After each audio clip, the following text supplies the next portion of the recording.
Alright, we are back.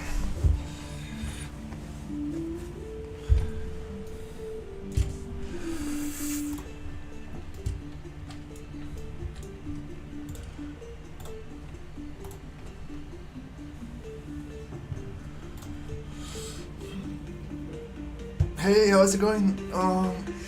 Today I'm gonna be working on this area. Probably gonna add a new enemy, which is gonna be a cocoon. And also I wanna see if I can find these sparks. If I can find a cool spark VFX. Really need that one here. Let's actually try to do that.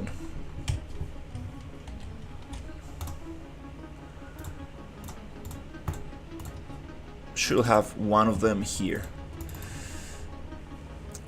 Maybe on this project, or maybe here. Maybe here. Awesome.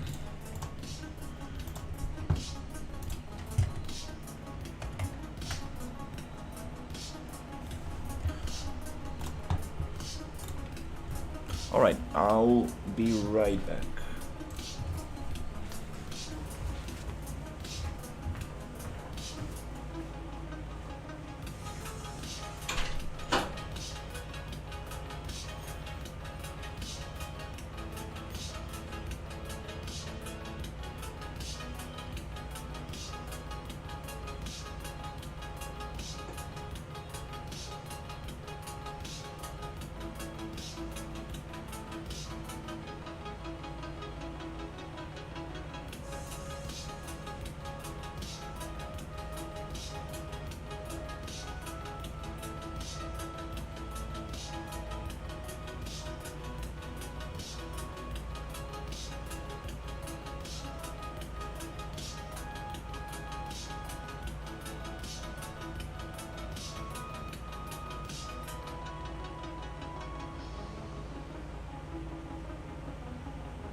Es otra.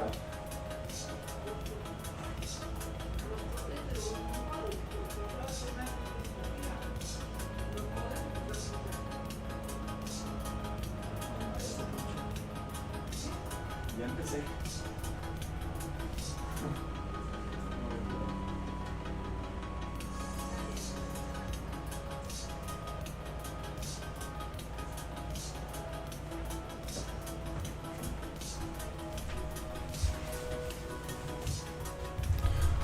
Sorry about that.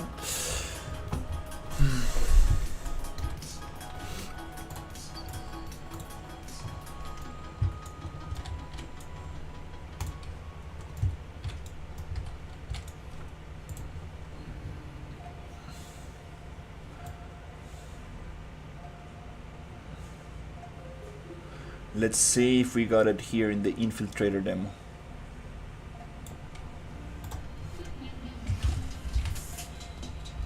I know I got some sparks somewhere.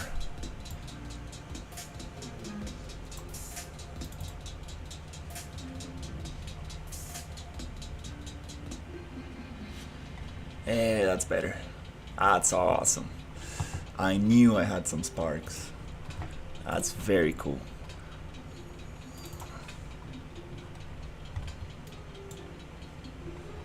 Beautiful. Not that one. That fountain. The welding sparks are also amazing.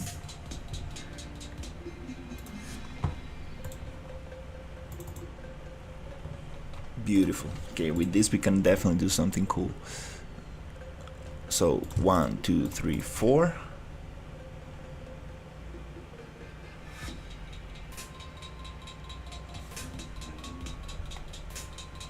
Let's send them over.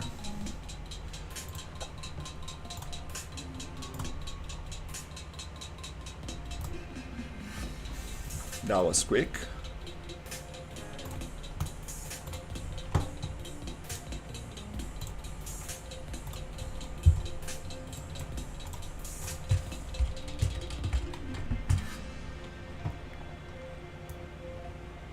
That's beautiful.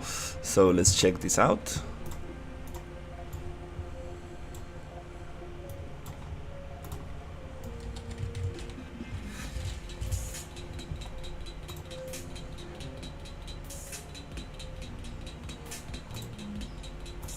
That's bright.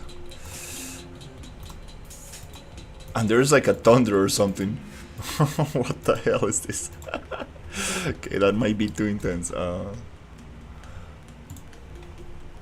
Let's see these ones.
Let's see if we can make them loop.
Shit, I'm sorry about the construction noises.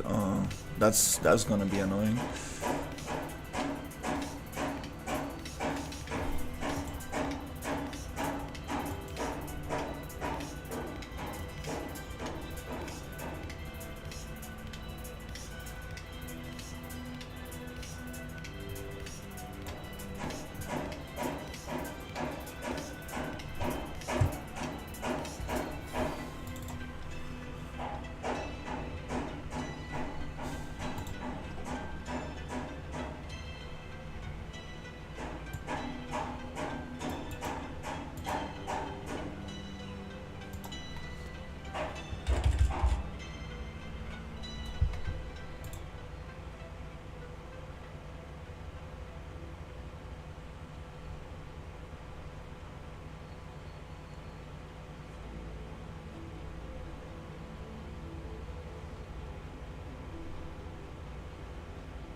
What?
Okay, now we have an infinite sparks, but I don't want them to be like water. I want them to... oh Jesus, look at this. It's like... Dude, it's gonna blow up. This might be a little bit too intense. Now I want them to just spark every once in a while.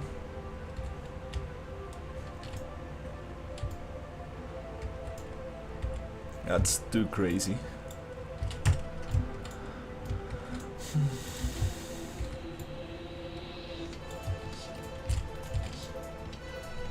Okay. And there's some like bang in there that I don't like.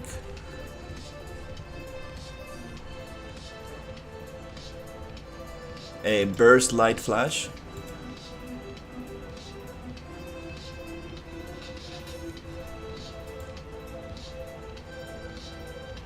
White flare. There you go. Don't want that. Burst light flash. Probably also don't want that.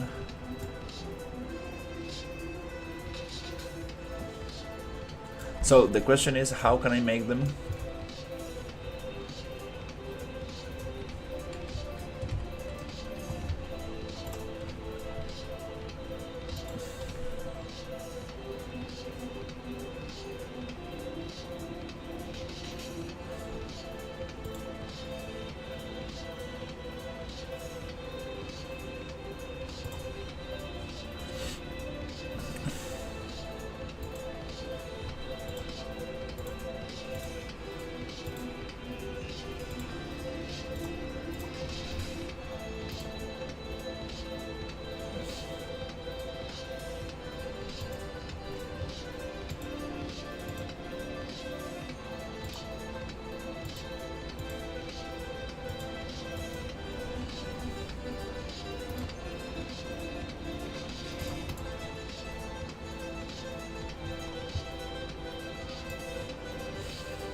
A meter duration before looping.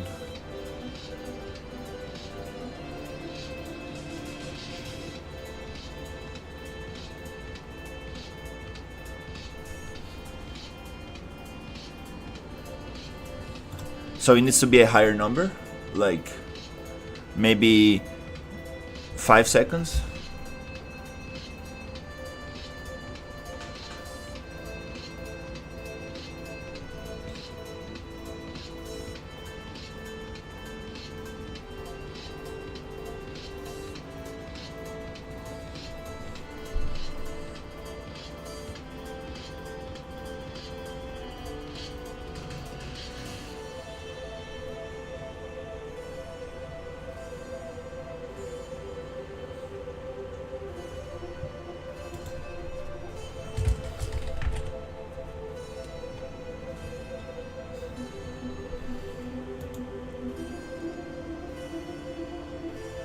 Maybe not this one.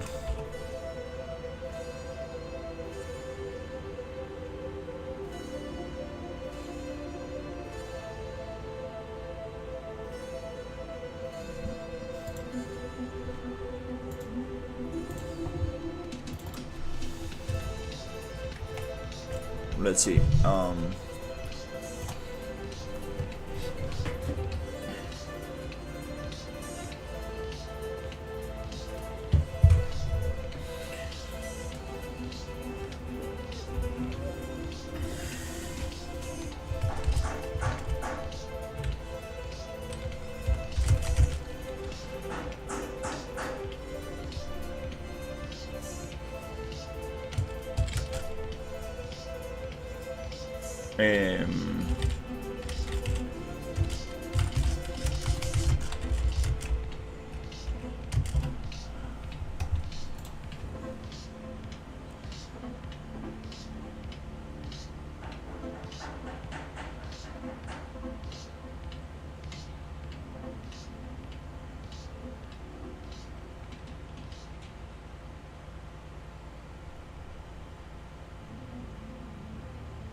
How to add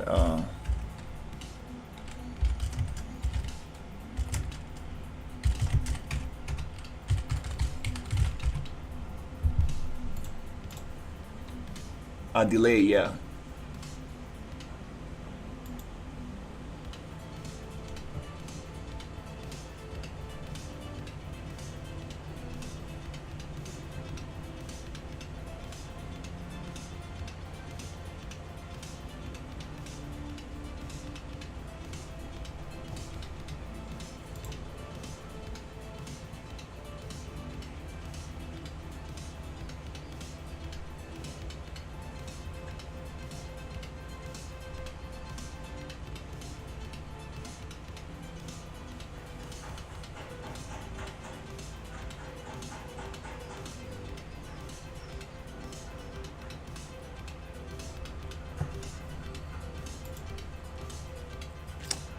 Okay.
Delay.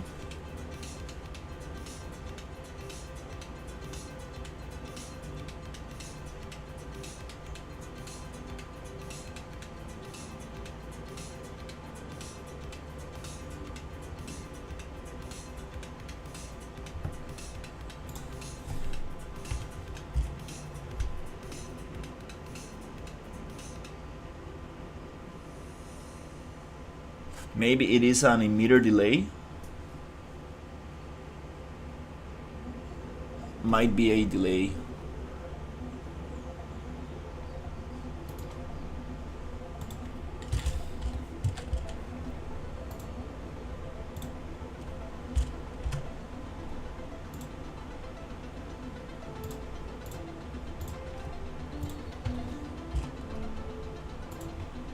Let's say I want to play them every 5 seconds.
Okay, let's just work with one system at the same time.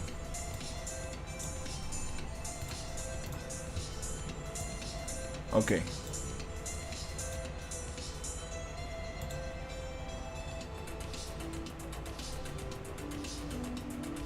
Uh-huh.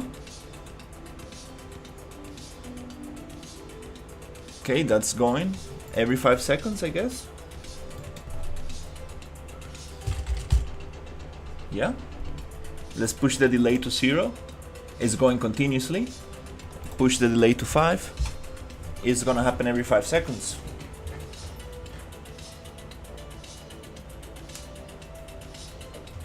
Okay, so it makes sense.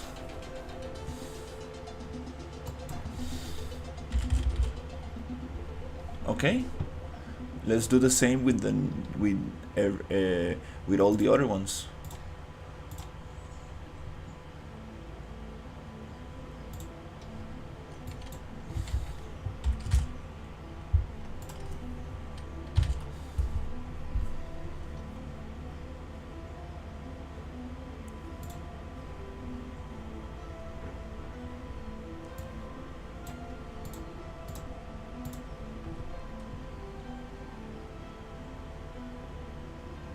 There you go, every 5 seconds. We get that, okay.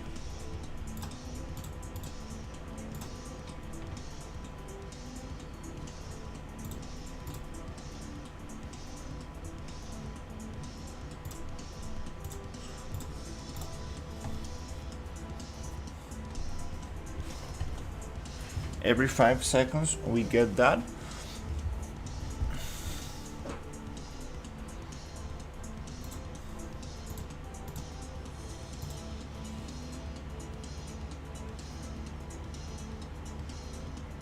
Okay, yeah, I think it's working.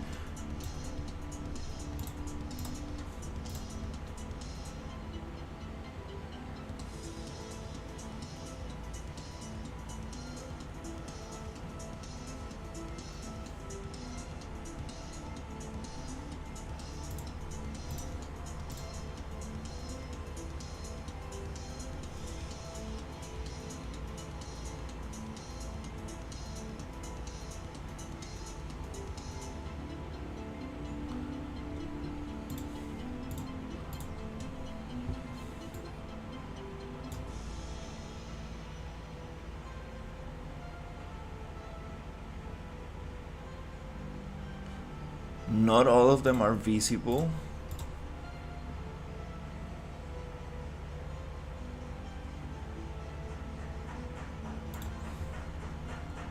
But I think it's working.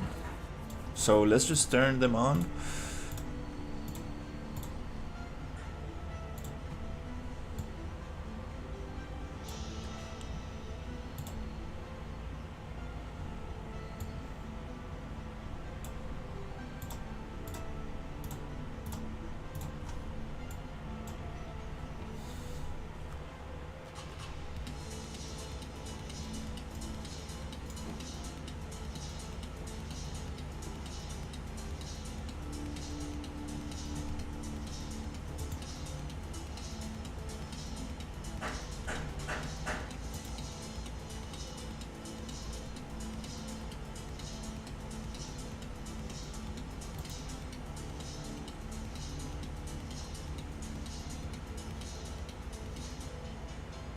That's great. That's what I want. Some of them are not. This doesn't have a delay.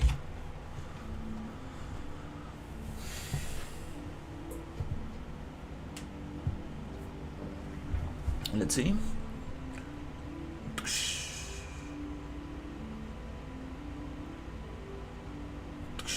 Okay, that's a little better. That's a little better.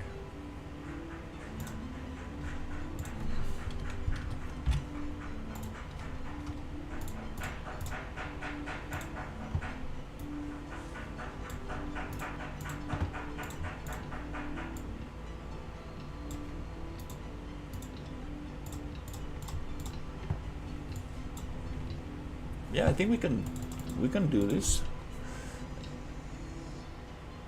Let's see how that looks.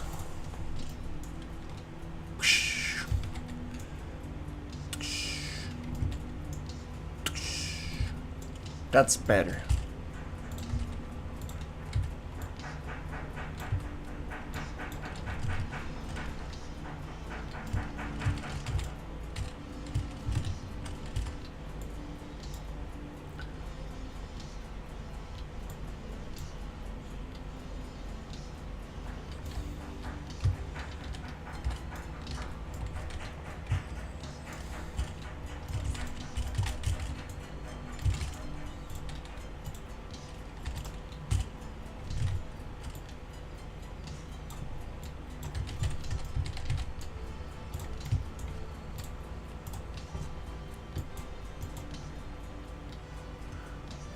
It would be very cool to make this light red, like kind of like emergency.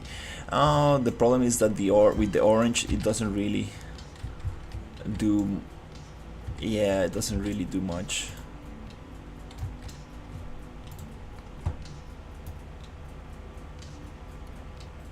Unless we push it a little bit more.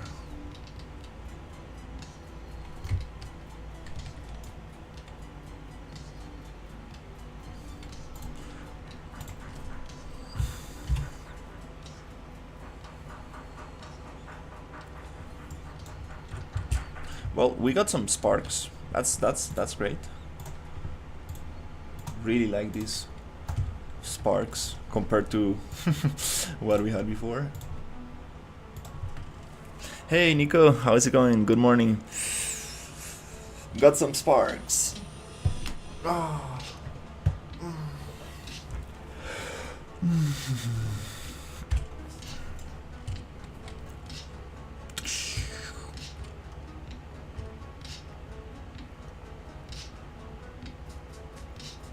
Okay, that looks a little bit like fireworks. There's some stuff here I don't like.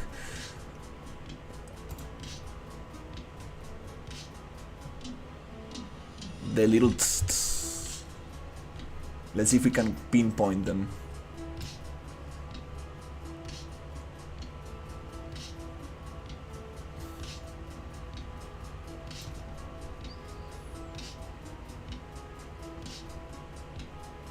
Might be this one.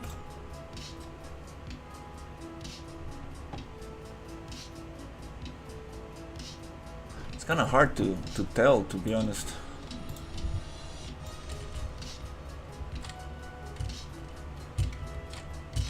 Yeah, I think we got rid of the little ones. Yeah.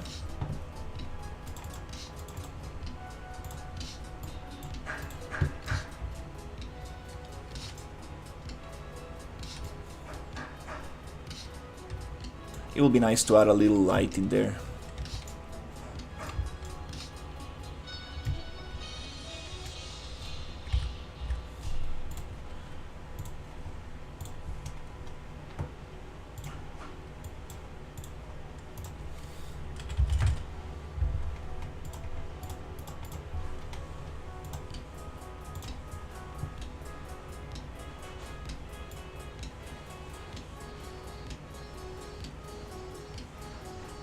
This one might look very nice.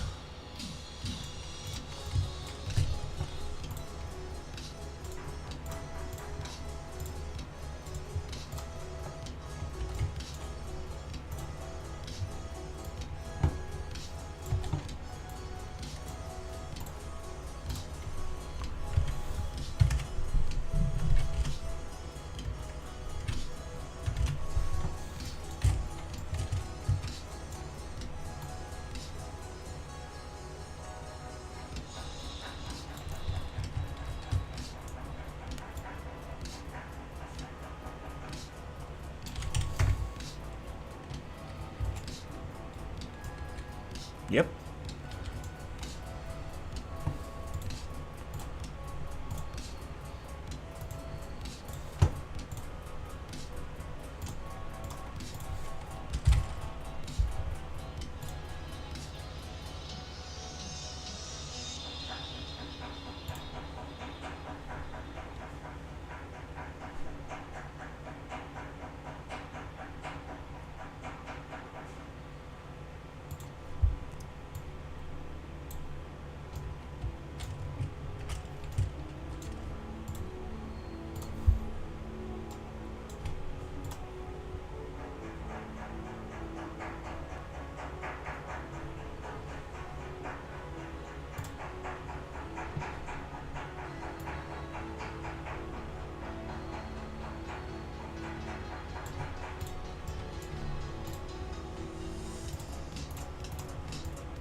red emissive.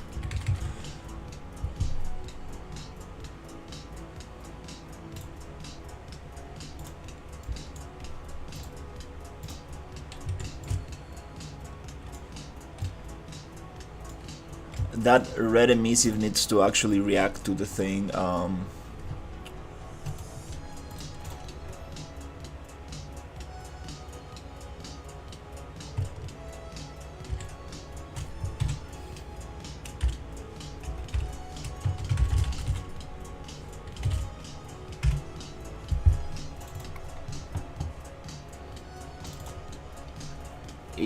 Can we actually add the logic of the material function that I got here to the emissive light? Probably.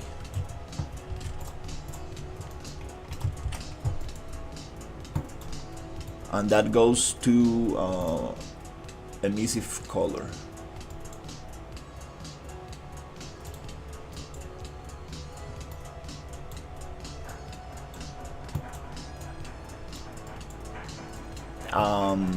Another multiply maybe?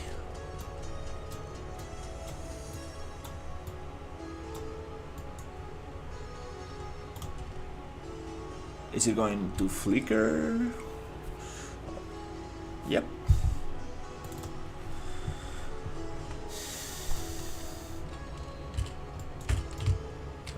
Doof, doof, doof, doof.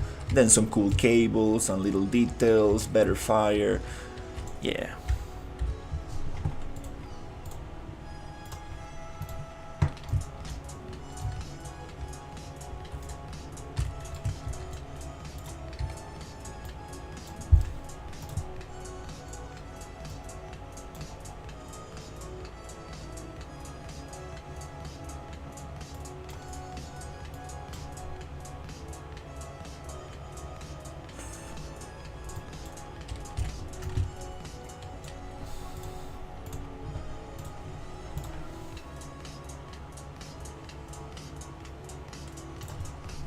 Awesome.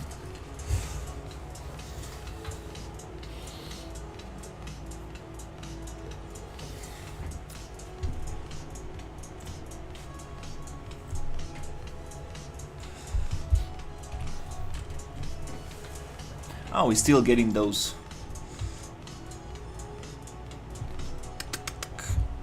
That doesn't really feel right.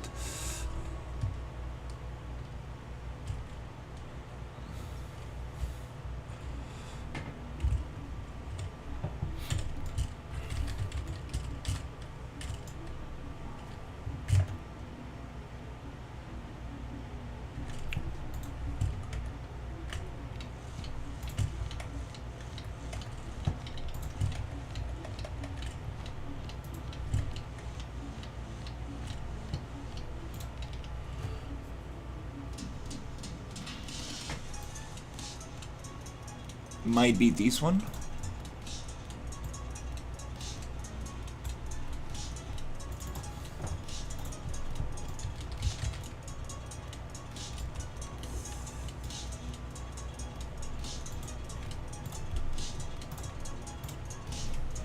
Probably.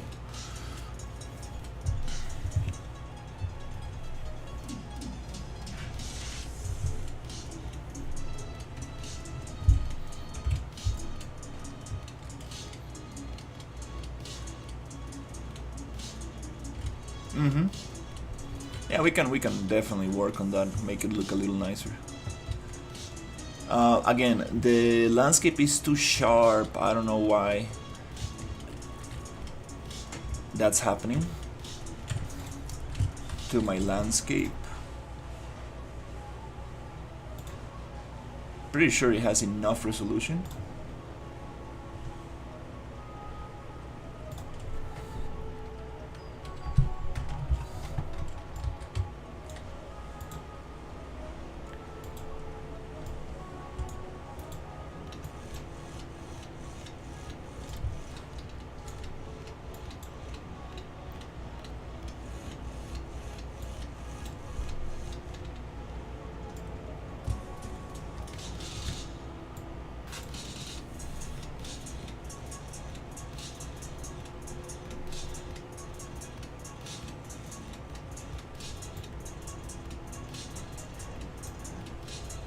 Doesn't seem like it wants to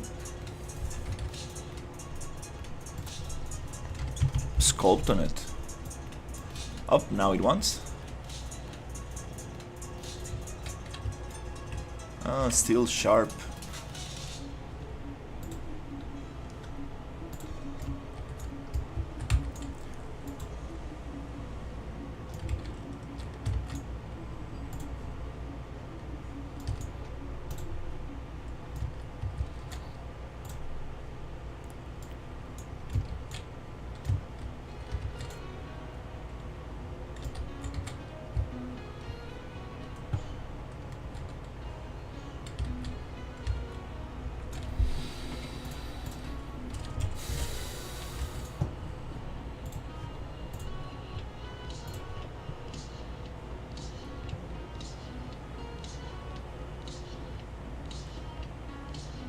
Anyways, that's kind of cool.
I appreciate it.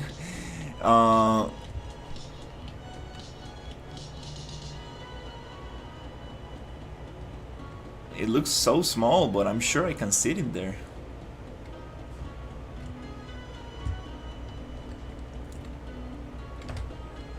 The ground is a little sharp. Yeah, I've been having that issue, and what I'm worried about right now is performance. Like, it went down like crazy. I don't think it's the sparks. I don't really think it's the sparks. Sometimes just restarting the editor brings the frame rate back, but that's very concerning. It's getting very low frame rate. Thank you.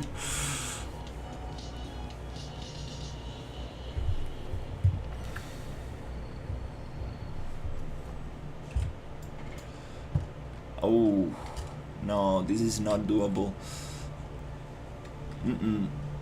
We cannot be getting such a terrible frame rate.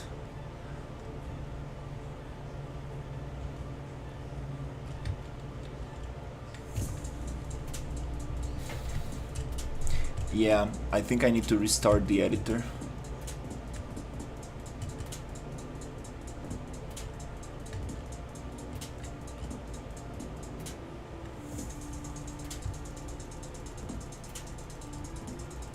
Oof.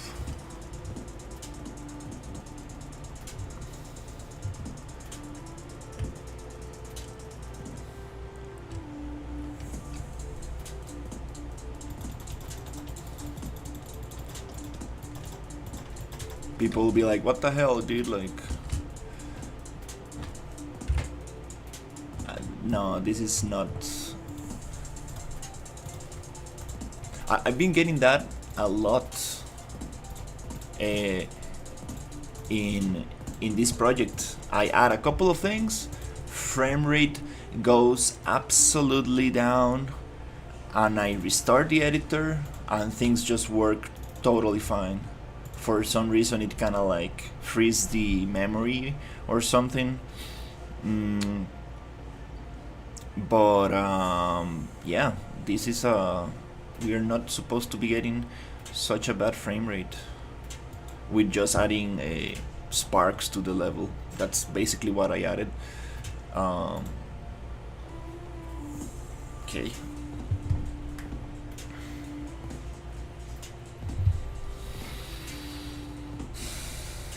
We can also make these sparks so if you are far away from them, they disappear. Also the light, we need to add that so it disappears in the distance, because that light is movable and that's actually gonna hit on performance, but come on, it shouldn't be that bad. So that's it's a little funny.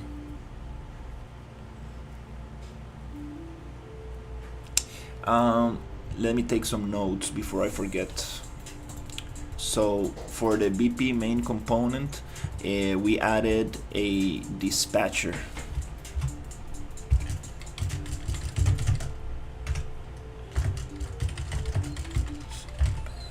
Dispatcher called on receive shot, I think it was. I need to find it and document this so I don't forget.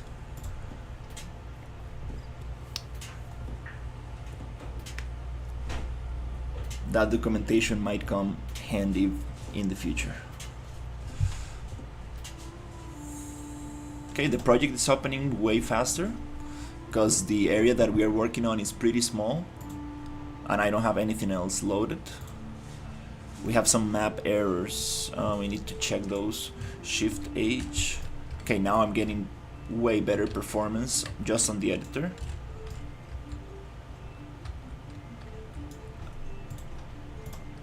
That's good, because if you're not getting around 90 in the editor, that's bad. That's very bad. So let's check this light. Can we go to performance and change the max draw distance and fade? I don't remember how this was. I think max draw 10,000, which is 10 meters, and 15 meters for the blending, so it disappears in the distance.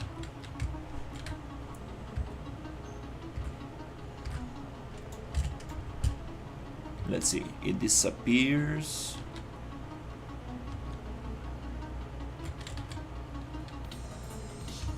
Maybe the other way around.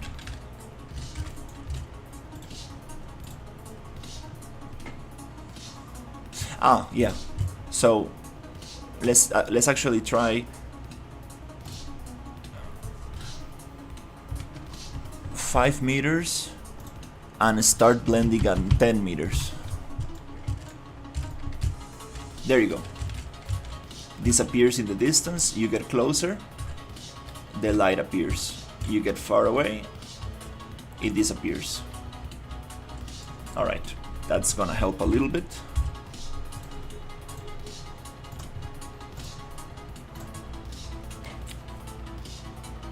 Now performance should be way better.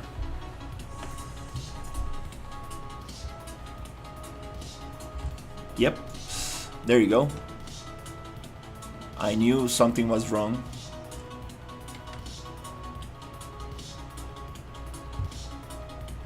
Yeah, there's nothing like restarting the editor. That's good.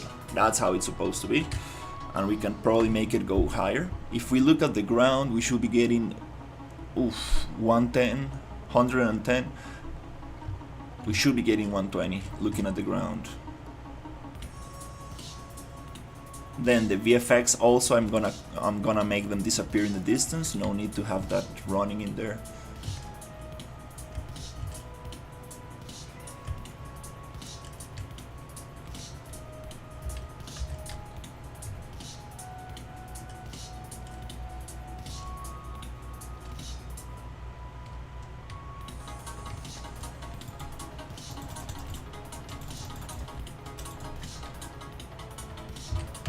One thing I wanted to modify, and I totally forgot,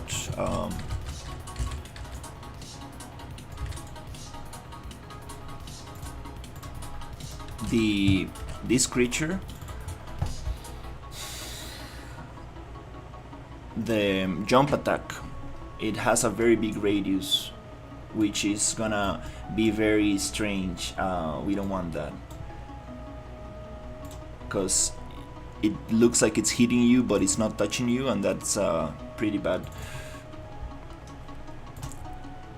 Definitely gonna be very frustrating. So let's open up the leap ability. Let's go to radius, and this is 1 meter for the attack radius.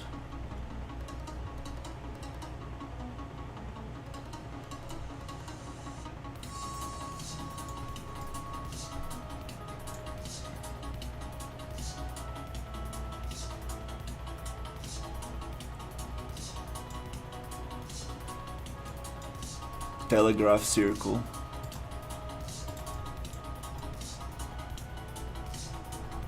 Um, 1 meter. So should we make it half? Let's try half. Half a meter. That might be a little bit more precise.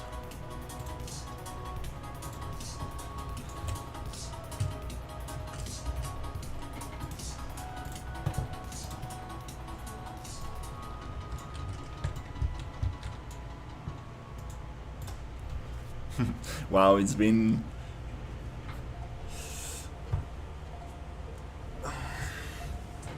crazy just working on this little area.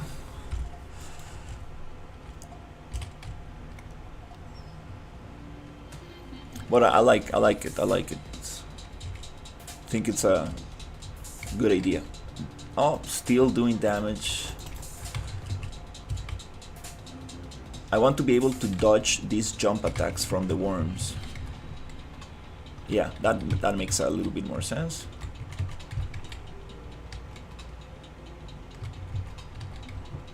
Okay, let's see if it jumps.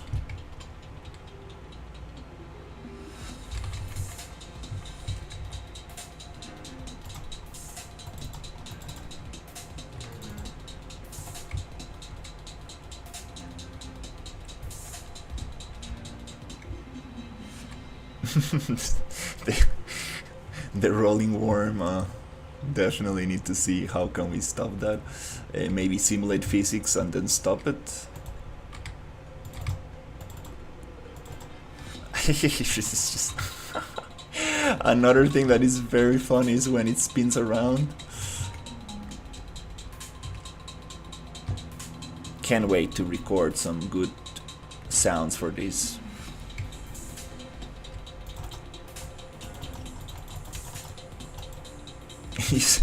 It kind of spins around. It does like a tail attack or something, I don't know.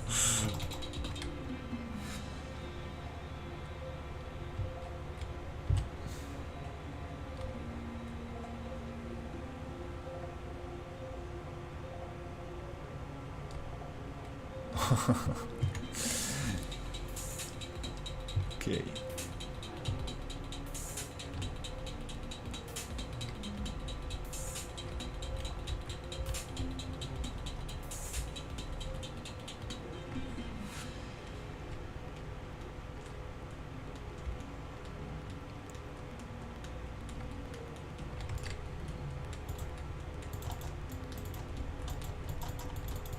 Yeah, I feel like it's doing damage kind of like a little bit too far away from the player.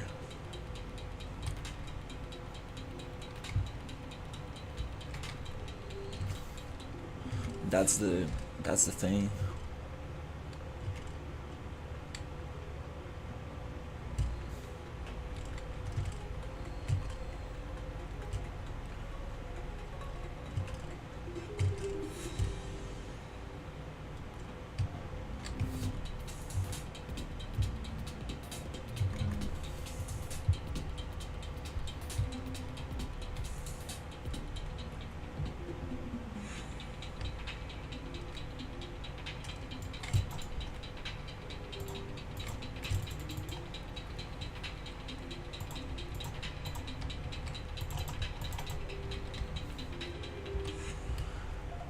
the health regeneration of the character is too high. It is it doesn't really matter if you get damage, it just regenerates too fast. We need to change that.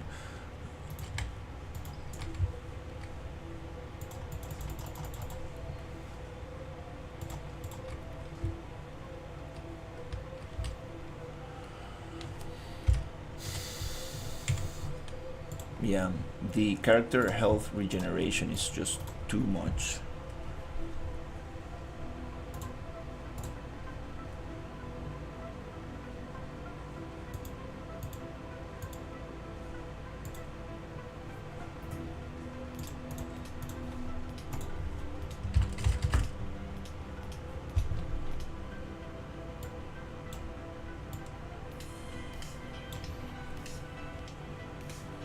Health amount of regenerated per second, 1. Health regeneration starts after 10 seconds. Health regeneration timer ticks every seconds. It's gonna regenerate 1 hit point every second.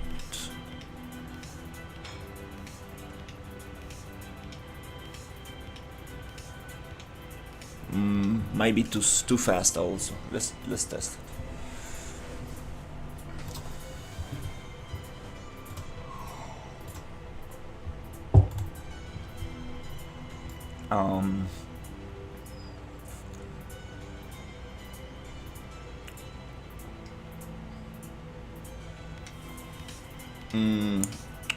I want to make this radius 0 just to test it, because I'm not sure if this is actually doing what I think it's doing. But if we set it to 0, we should know, we should be able to know if this is actually the range on which we can get damaged by the worm jump ability.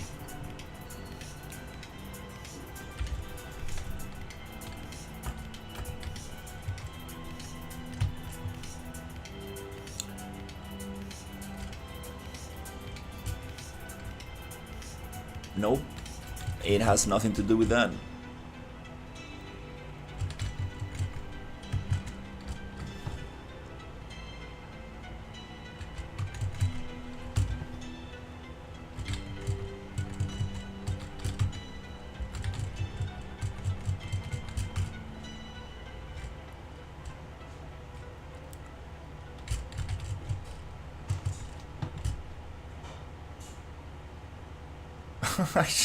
That's I don't know why it's spinning like that. Oof, health regeneration is super slow now. Okay, that's good.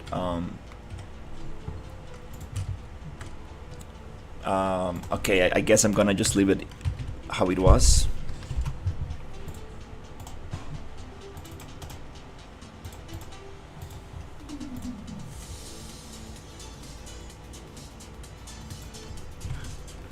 Yeah, let's just leave it how it was.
It takes 10 seconds to start regenerating health.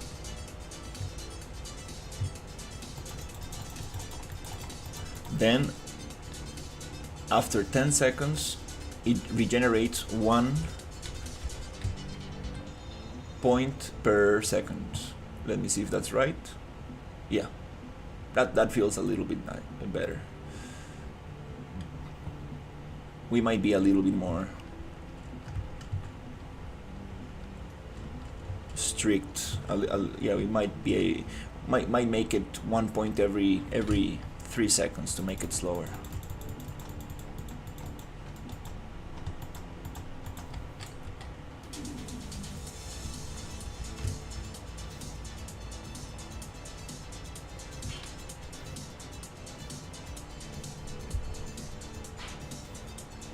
I'm gonna go buy myself a new keyboard tomorrow, a new mouse. This this one is a little bit messed up already.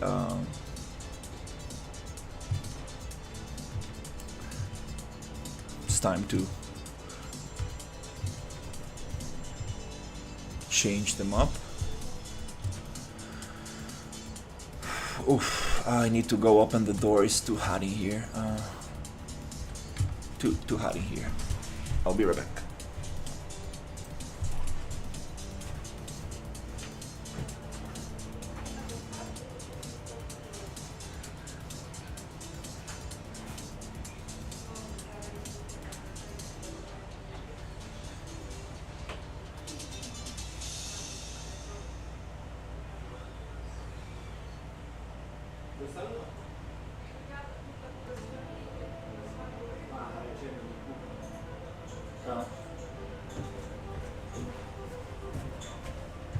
Oh, I have this closed.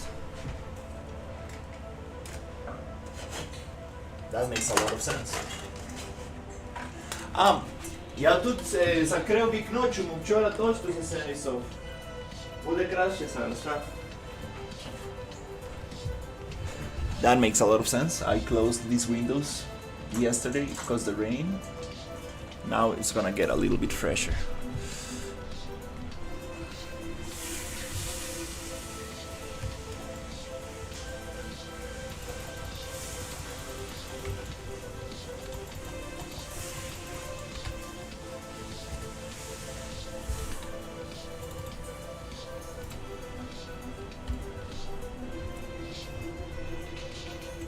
So I might be able to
the scope looks so nice.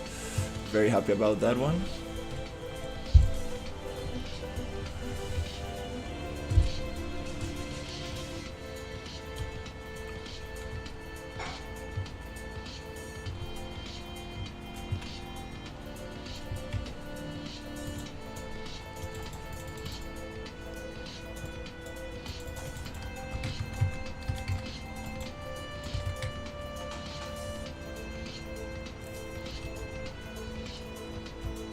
Okay, so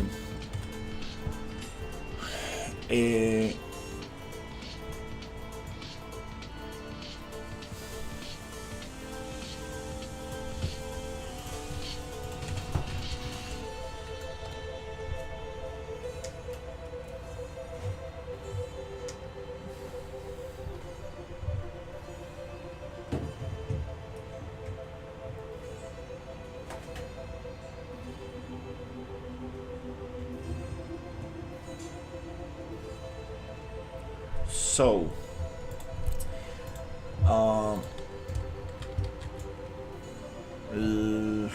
Let me see what.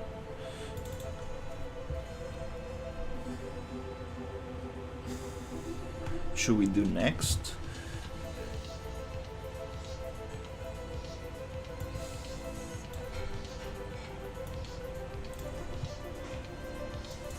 Let me see if I can document this event dispatcher.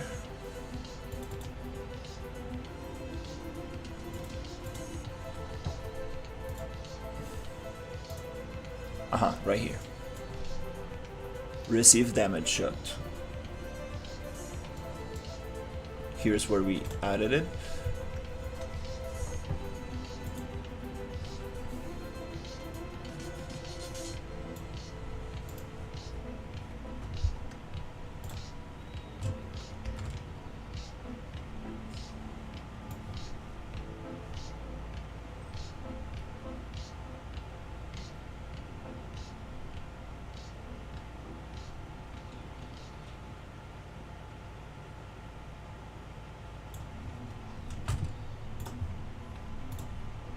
Just gonna document this super quickly.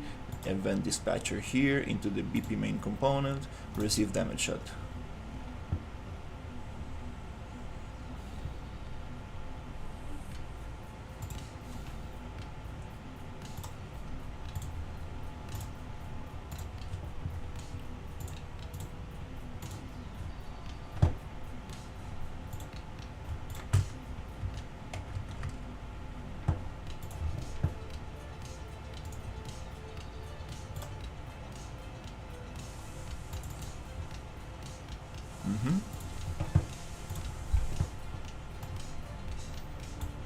Right there. Awesome.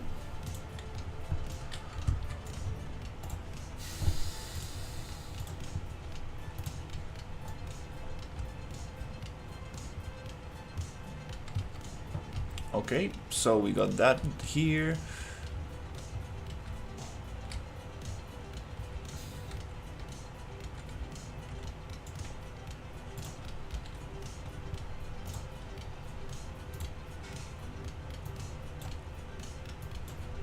I want to find all my worm creatures.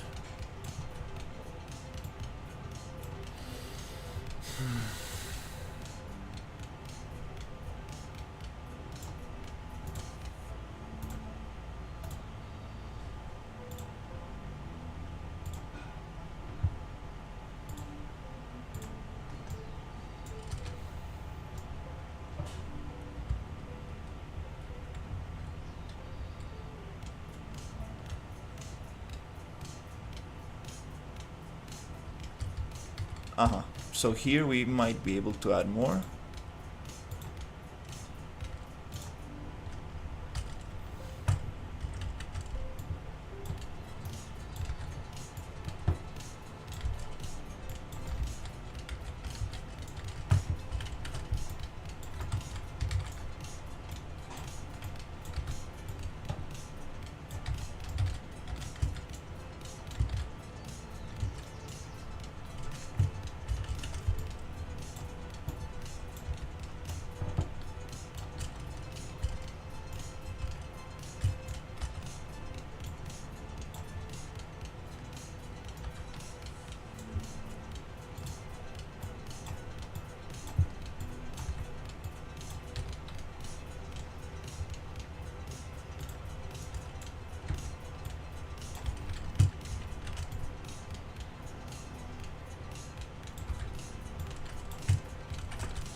We can also set them so we can actually walk around them, so they can move around, I mean.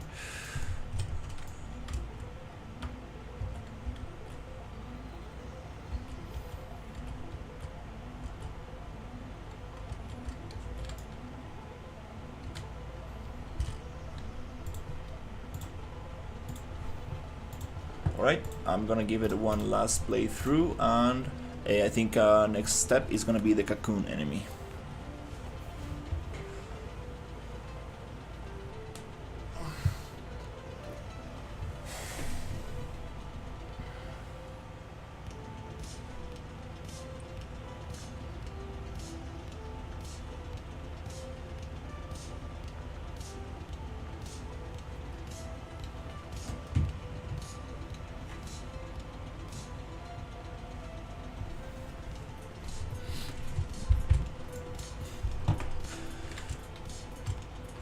red light. Very good idea.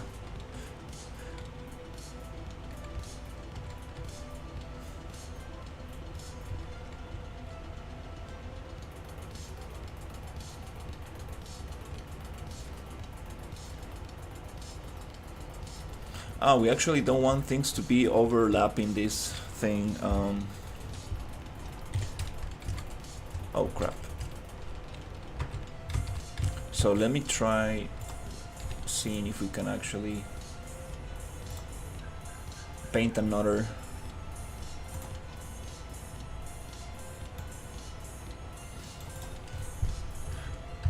landscape material underneath this that does not use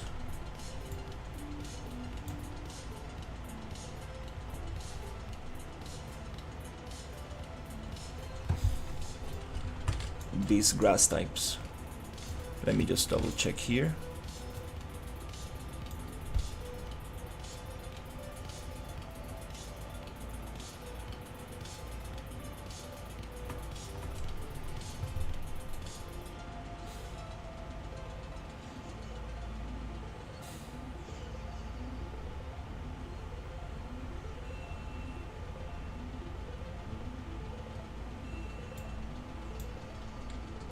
Yep, I think that works.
A little bit better.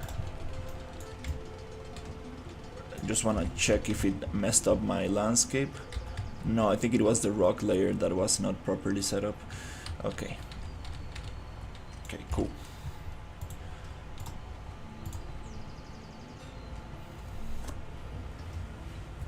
Let's just save that on.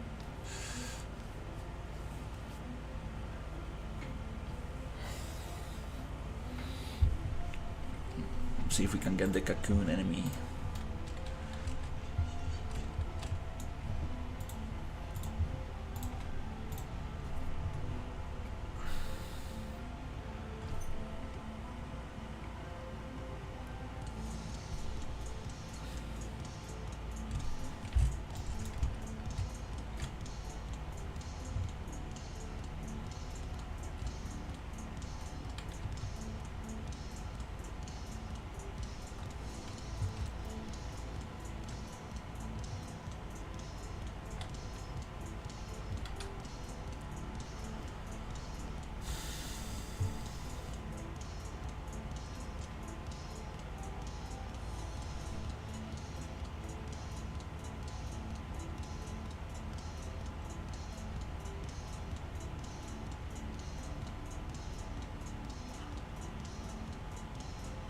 Also the stamina, I would like to change the stamina so we use it when we dash and run, so it's not so crazy.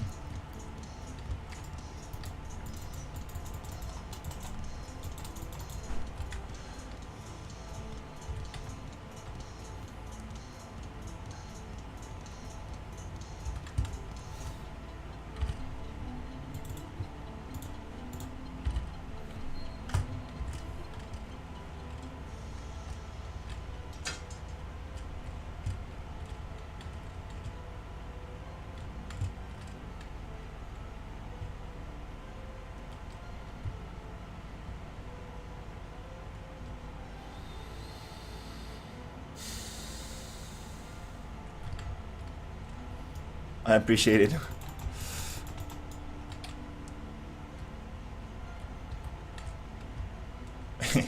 And they're rolling. These swarms going down the hill. That's kind of funny. Um, Definitely need to make them stop simulating physics.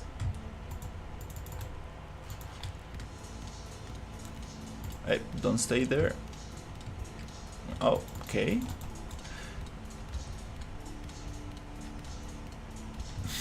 That's a little funny. Uh,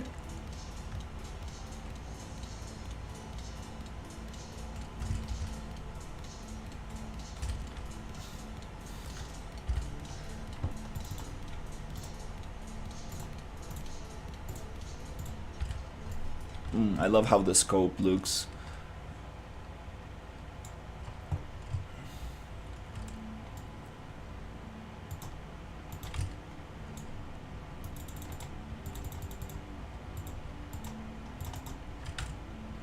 Also, the worm spins around, kind of like trying to do like a tail attack. Not sure why it does that.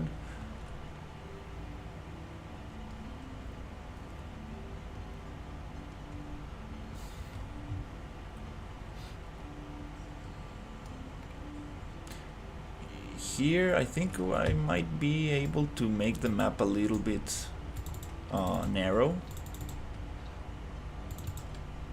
Would be nice to make it a little bit more narrow.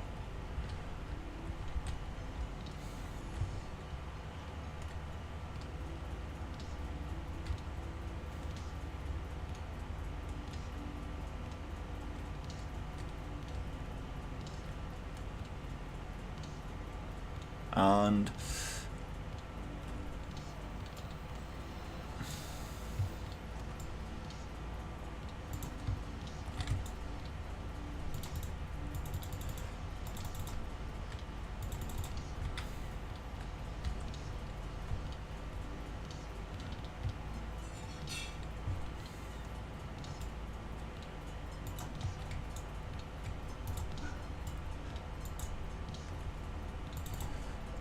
that's that's so funny. I don't know why it does that. It's trying to give me like a tail attack. That's kind of funny.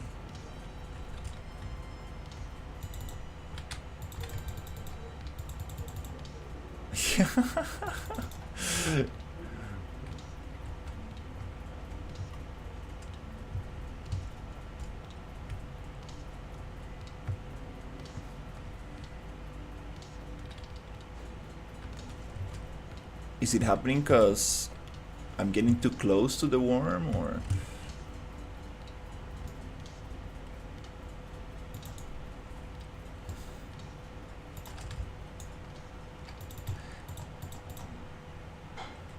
Also, I need to figure out how to make these jump attacks a little bit more precise. Hey, how's it going?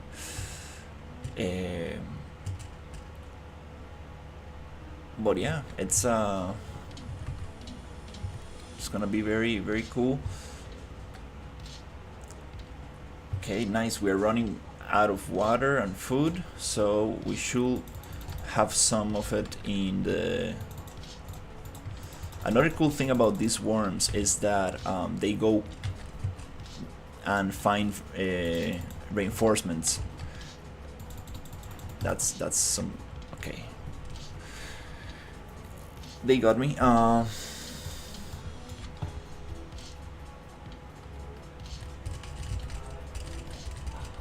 Yeah, probably might not be able to pick up my things in time. Again, I want to figure out what I'm going to do with the respawn, because I don't want to just respawn where you die. Kind of want to like go back to the latest checkpoint or whatever. So that's something I need to figure out. I've been thinking about this for a couple of days.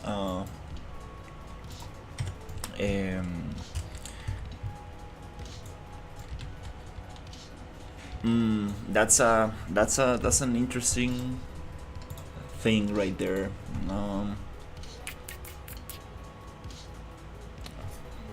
We will need to go check the respawn logic and see if we can set some kind of variable, so we have like little checkpoints, I think, and then you respawn on the latest checkpoint. Probably that's how you, I can deal with that.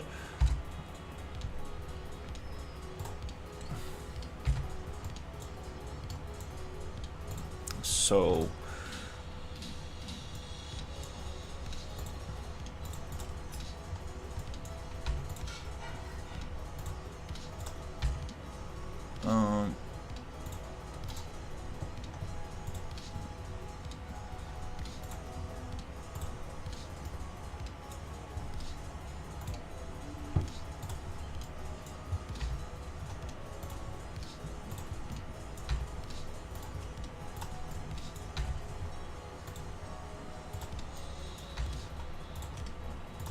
trying to place my worms in the floor. Okay. And yeah, we should probably get a little bit of water, some supplies here.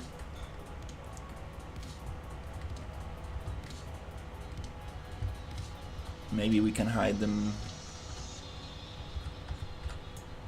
Is that another gun? Huh. No, I don't want another gun here.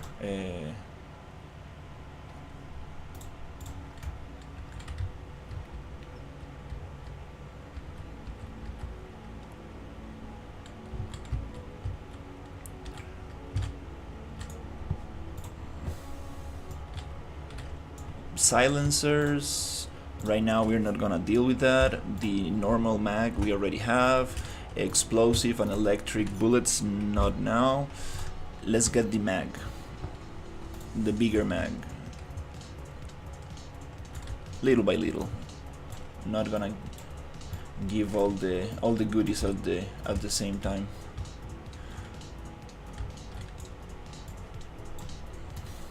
To really have a sense of progression.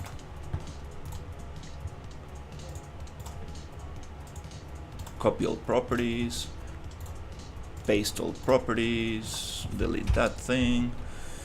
Another issue is that these items are very tiny, very tiny.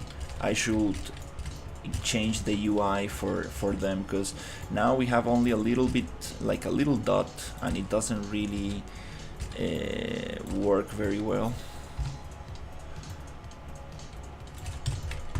Very easy to miss.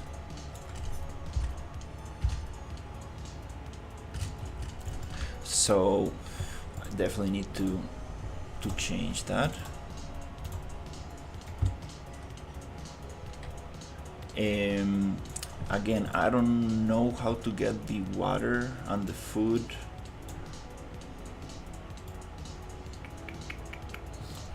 I might just, yeah, let's open the other project just to have it as reference,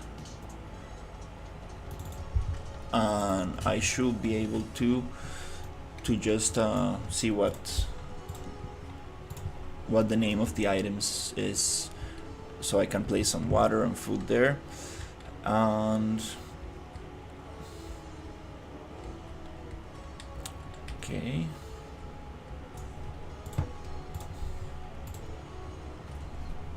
yeah, I'm not pretty good, not the greatest at shooting games, so I want to see if I'm making it too difficult or not.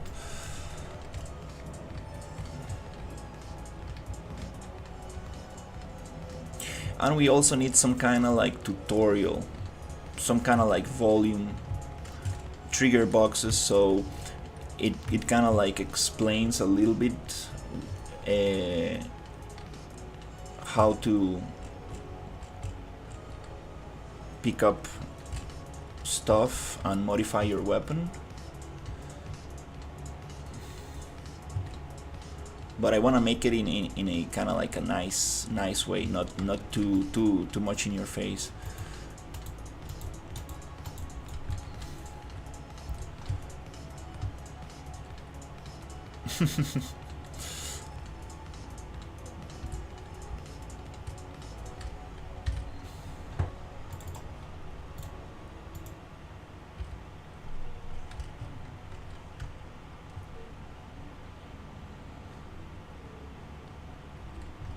It would be nice to even like integrate it into the game. Like for example, if you find like crew members just laying around and they give you instructions, oh wow, that's a heavy frame drop right there.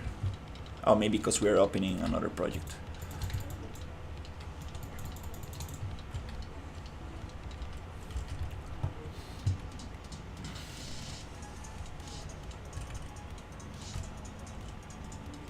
Most likely because we have the other project open.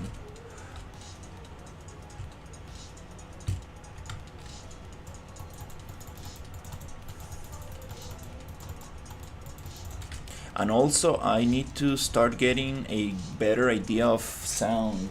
I need to actually see how things are sounding.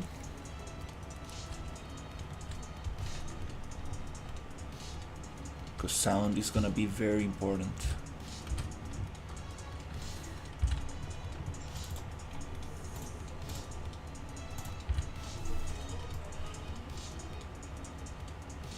I love changing from first person to third.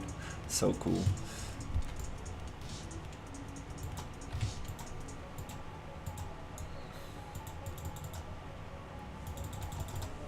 Yeah, that leap ability. This VFX also spawning on top of the ammo box. I think we need to remove decals from the ammo box.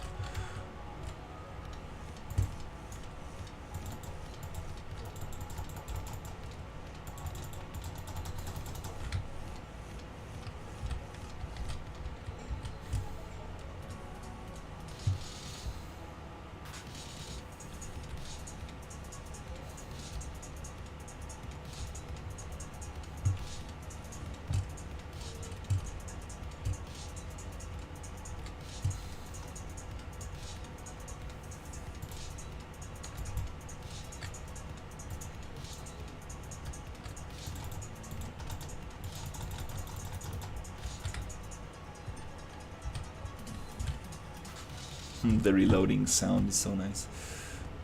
I need to see if I can play the sounds of the game in the stream. My capture card, maybe my settings in OBS are wrong or something, but the sound was very strange last time I tested. Oh, this shoots very quick. It's not automatic, but shoots very quick. I mean, I need to give props to this template, like the actual fighting, the guns, they feel very nice.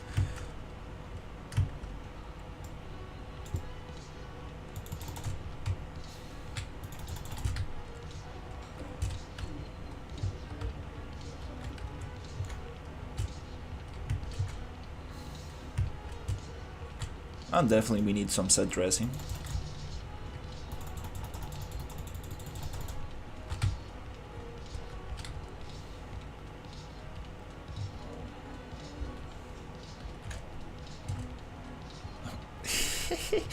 There is such a big frame drop when I go like this. It needs to load the animation or something. There's a solution for that. We need to make a preload of all the animations, VFX, everything before the player starts. There are solutions for that. Just load the whole thing so it's gonna be super fresh when actually playing. So this is happening because the ammo box, I believe, is receiving the decals.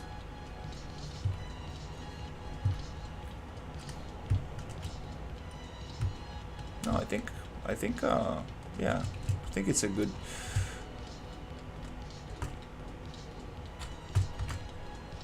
There's another thing. To look for resources. Oh, it also comes with a sound. That's very nice.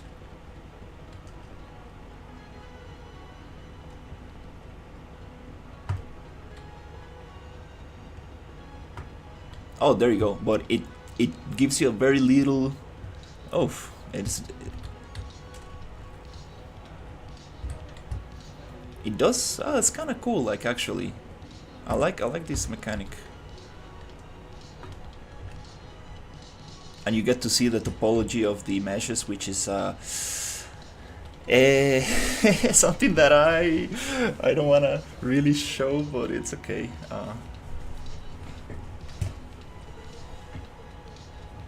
It will be nice to change these colors to make it a little bit more like maybe greenish. That'll be cool. Okay, we're having some boss behavior issues here. No problem. Nothing serious. Okay, cool.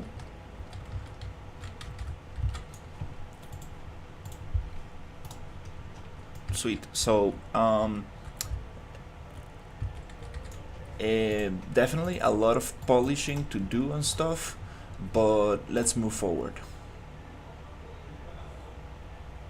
Let's move forward to the next step. Then we can always come back and polish.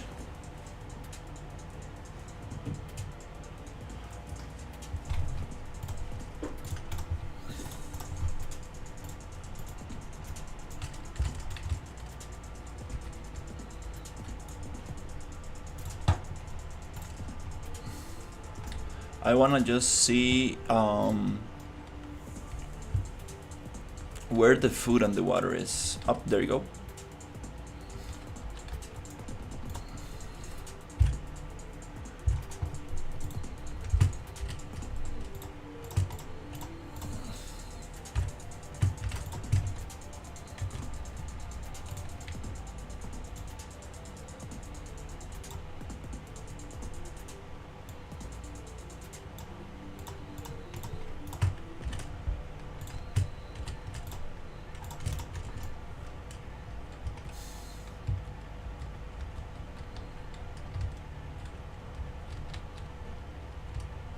Should probably leave some of them.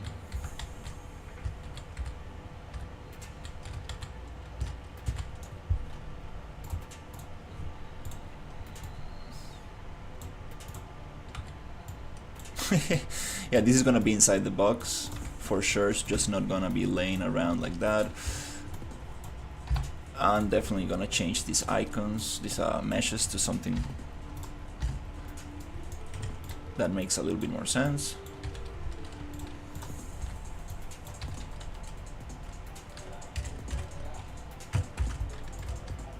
Okay, let's go with the next enemy. This enemy is gonna be very cool. I still have no clue how I'm going to make this one work, but I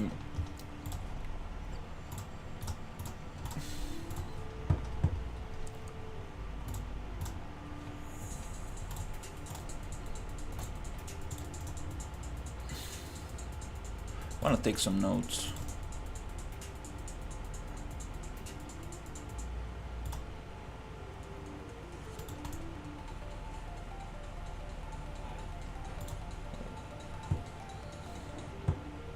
Want to take some notes.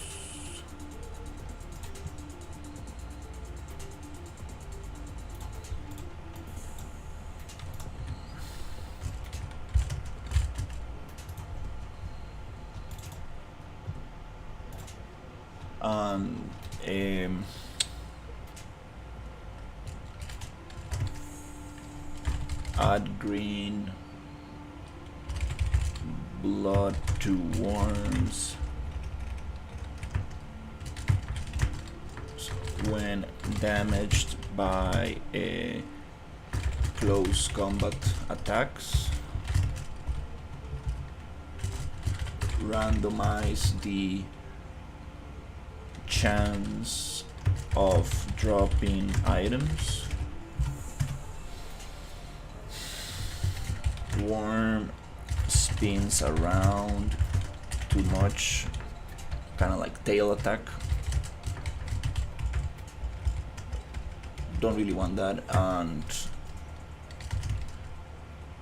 And rolls down the hill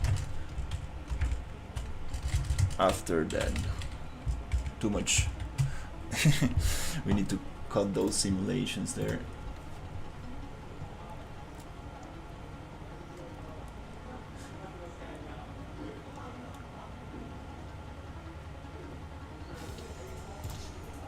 Oh, the jump attack.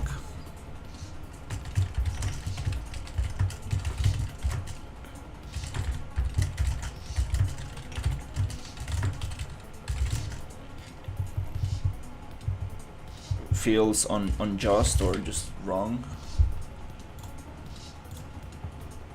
Okay. Let's save those little notes. Another thing that I was thinking about is the player respawn.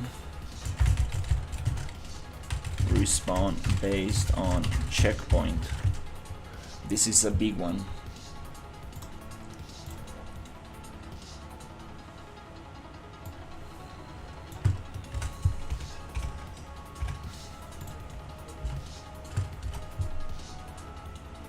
This is related to the worm.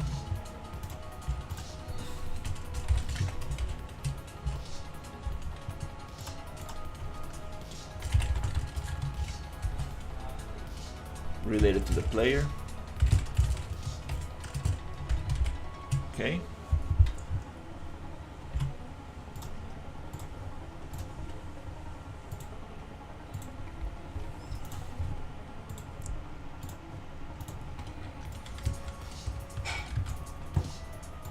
Okay, so now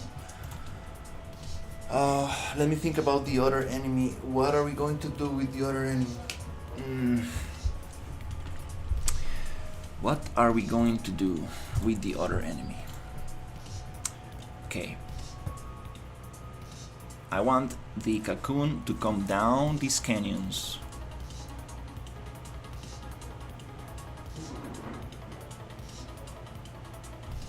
Shoot some poison and then go back up.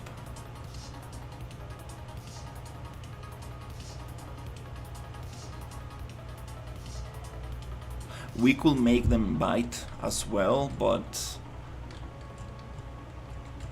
probably they're just going to go down, shoot some poison, go back up, receive damage. I think they don't need to bite. Yeah, it doesn't really make sense. So how can we make this enemy?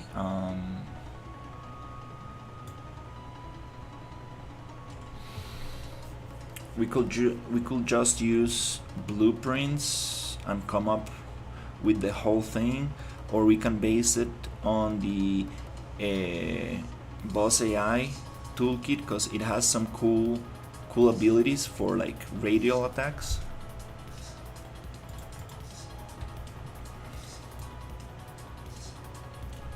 So let me think about this. So I want to base this one on, let's base it on the worm. I think so. Yeah, let's base this enemy on the worm and let's just call it cocoon.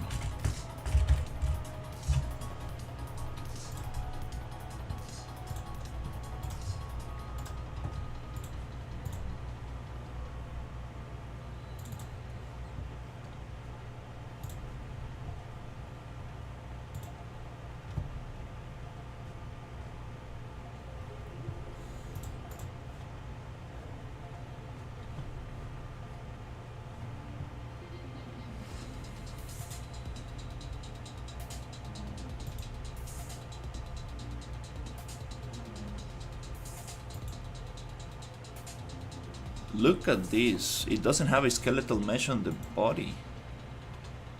Huh.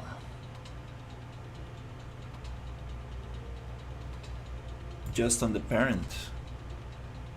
I'm not sure if that affects anything.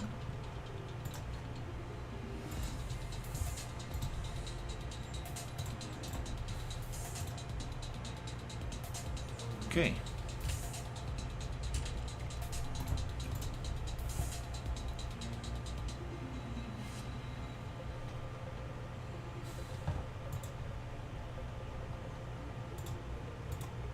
Oh, it does have it here. Huh. Okay. That's very interesting. So here we need the cocoon.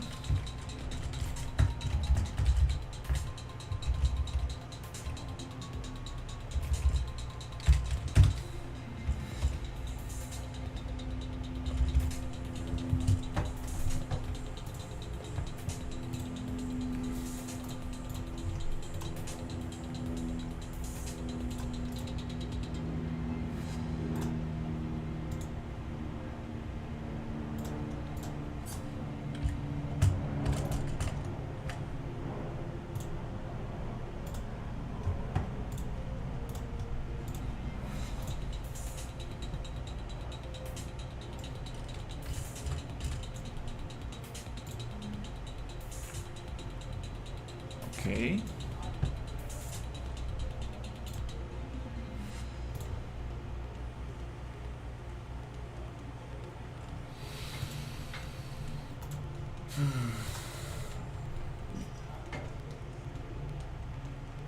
Okay, Unreal didn't like that.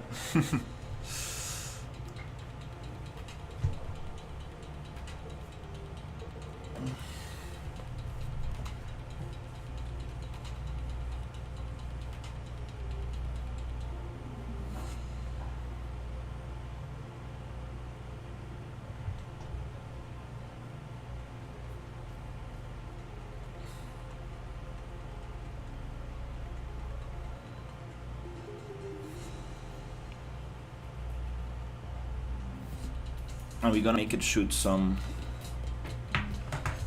poison.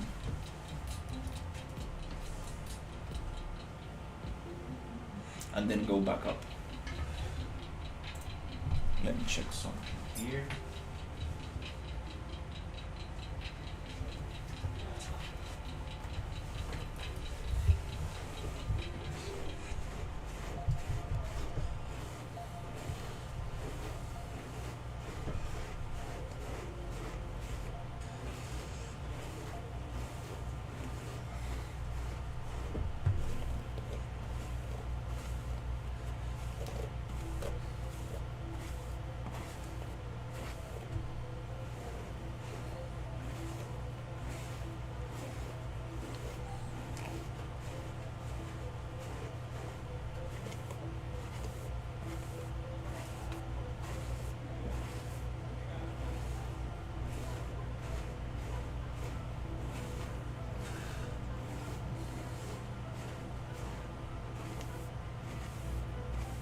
It's opening way faster now. That's very good.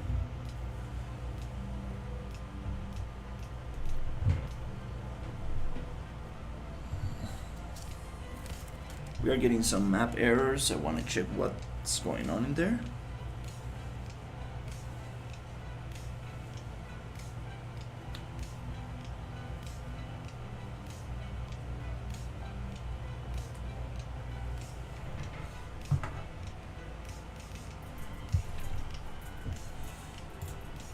Oh, doesn't let me see them.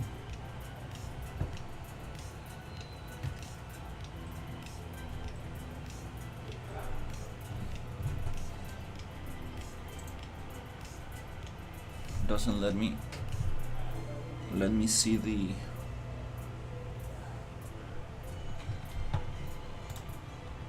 map error.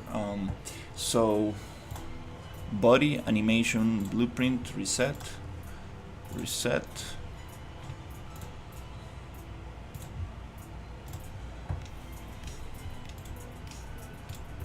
We're gonna use the cocoon.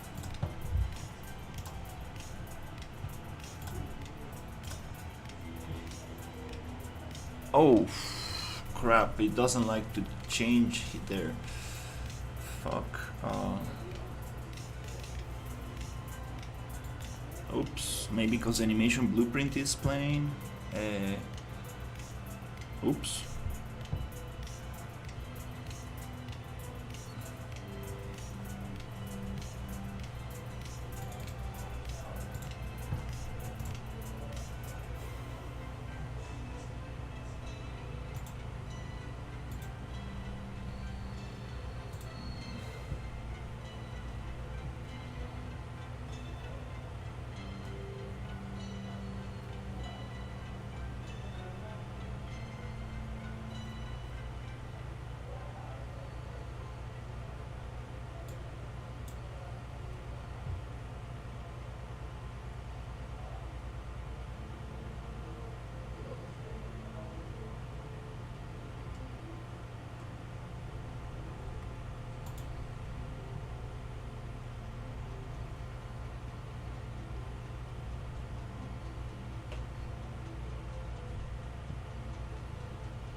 There's new people in the Discord asking a lot of questions. I should probably make a tutorial about this.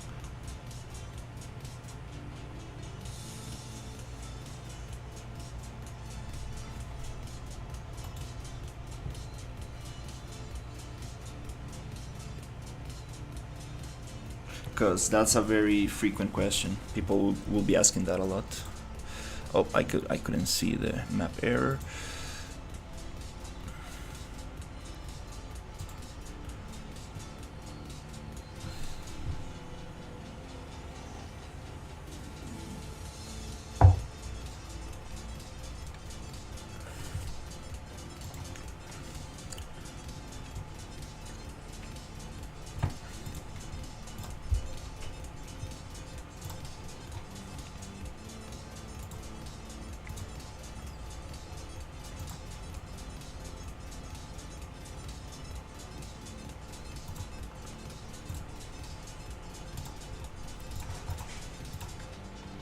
Okay, let me see what's happening here.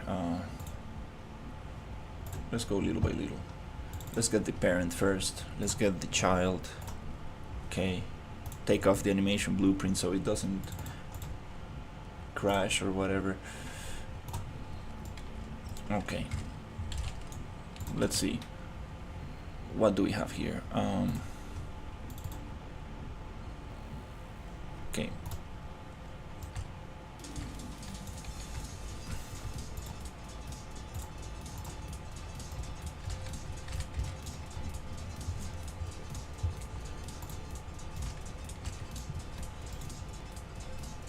Let's copy this bone name.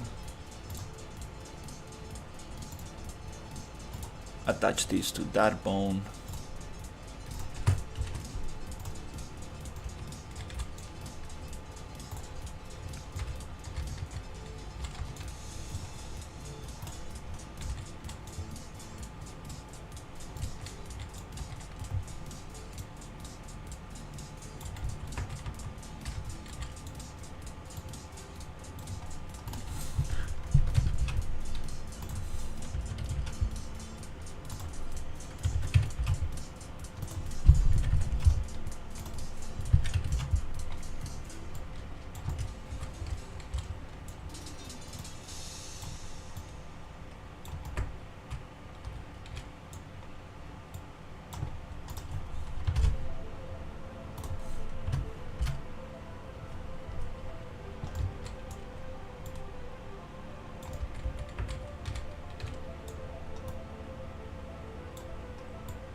Cool.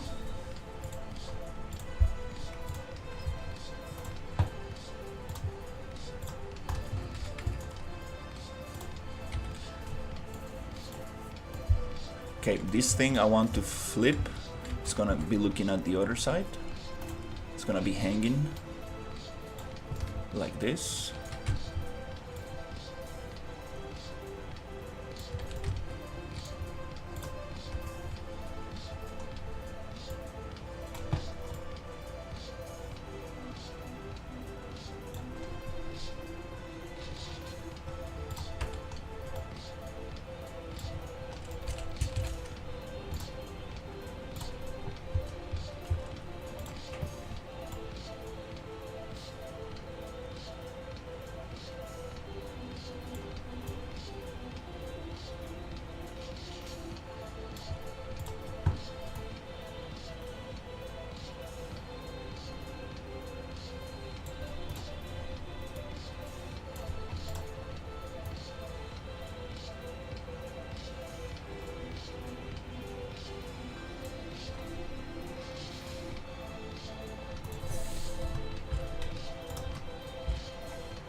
Cool.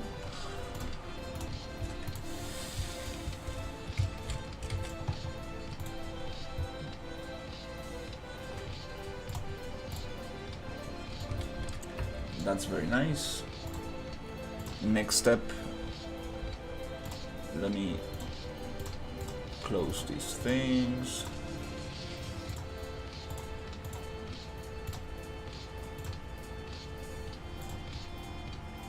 Next step is gonna be the animation blueprint.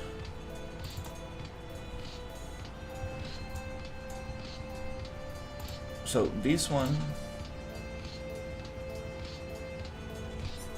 it probably doesn't need an animation blueprint.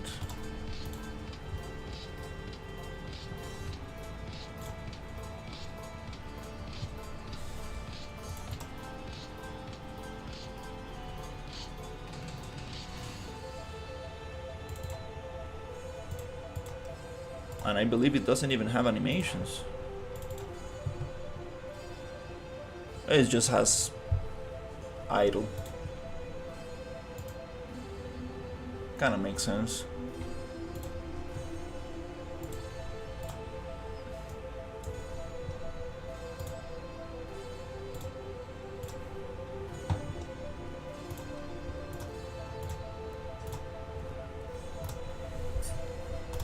Okay.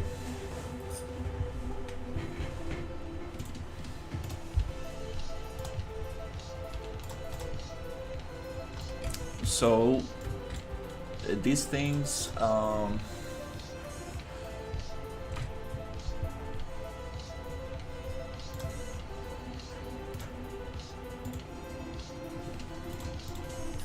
yeah, for these things I think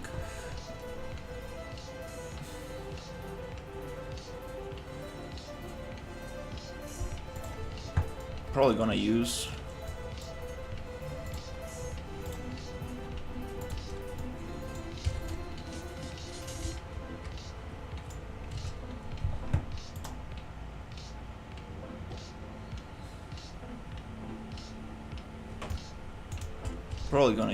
a volume to spawn them.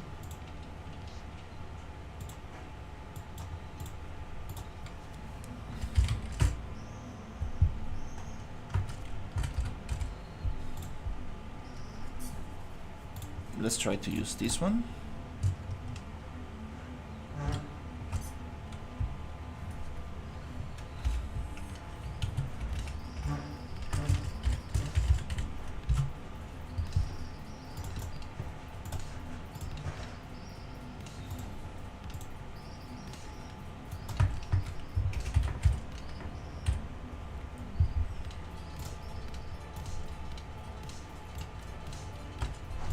Okay.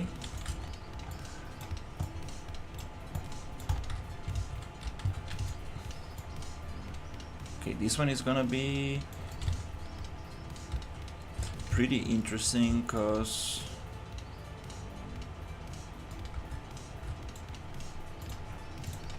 might need to create some system for this.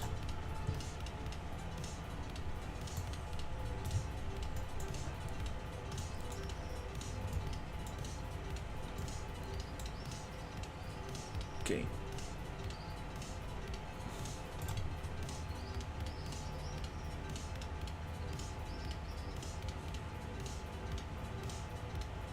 And we might run into the same issue of the on the behavior tree not working. Oh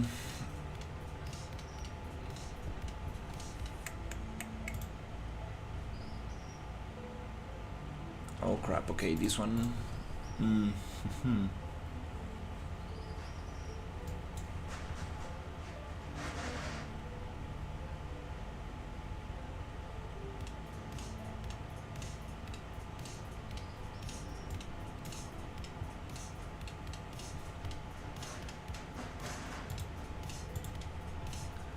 Okay.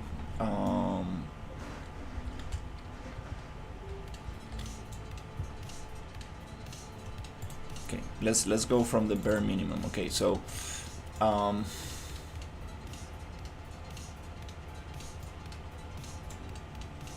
want,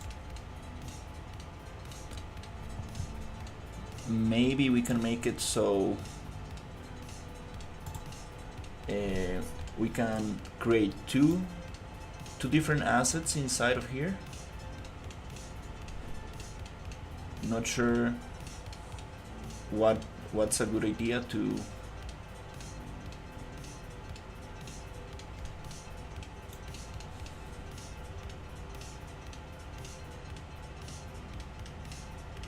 maybe two cubes that are hidden in game. So let's call this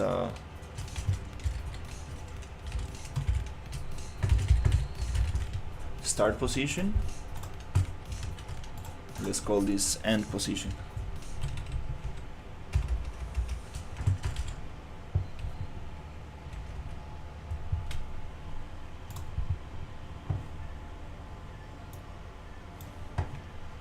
These cubes need to be hidden in game.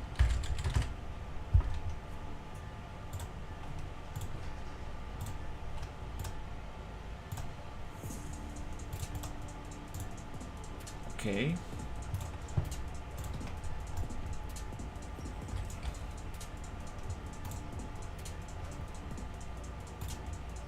Start position, so we can actually snap it to somewhere.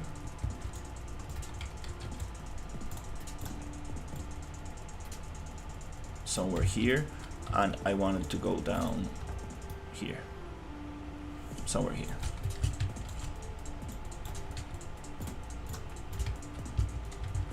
Okay, hidden in game, perfect. Okay, so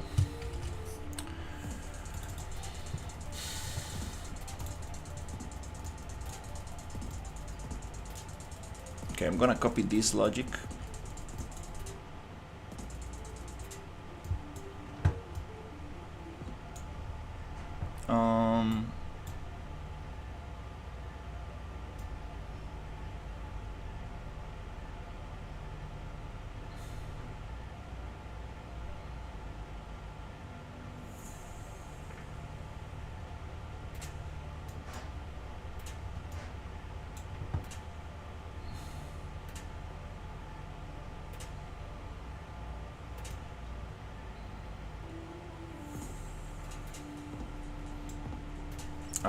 So okay, here we're gonna change a little bit of the things.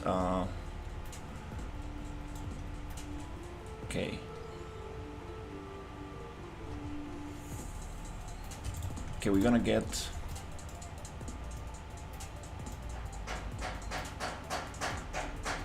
this is for the rotation.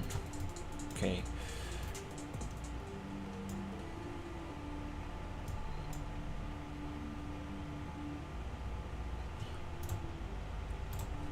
We need a node to move from one point to the other.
Okay.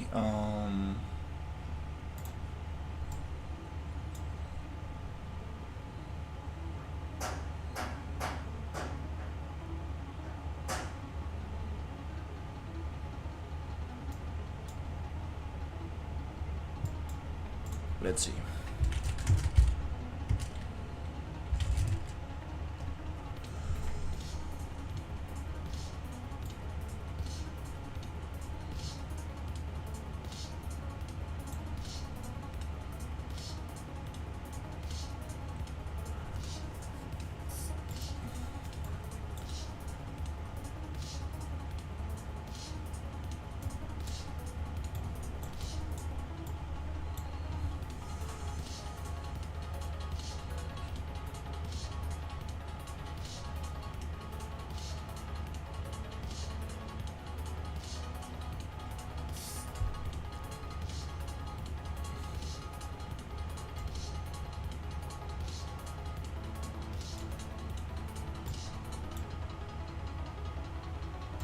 Okay, so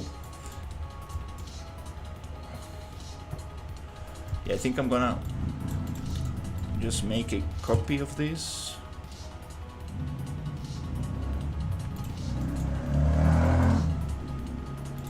As reference.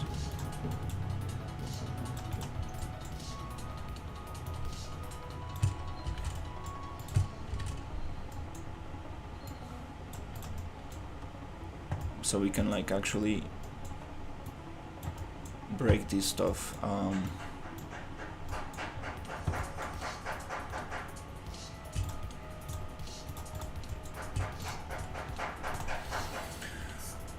my god, no.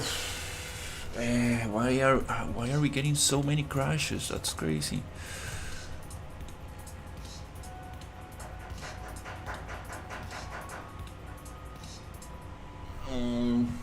Fuck.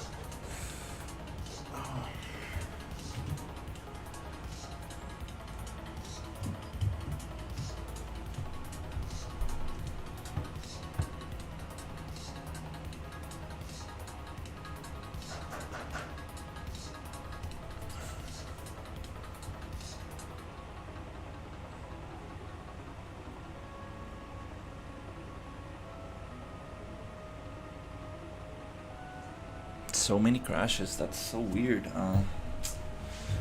Damn.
Oh, that was not even saved there? Oh, okay.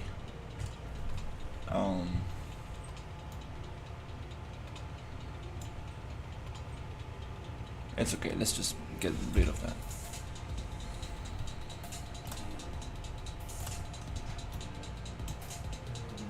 Okay.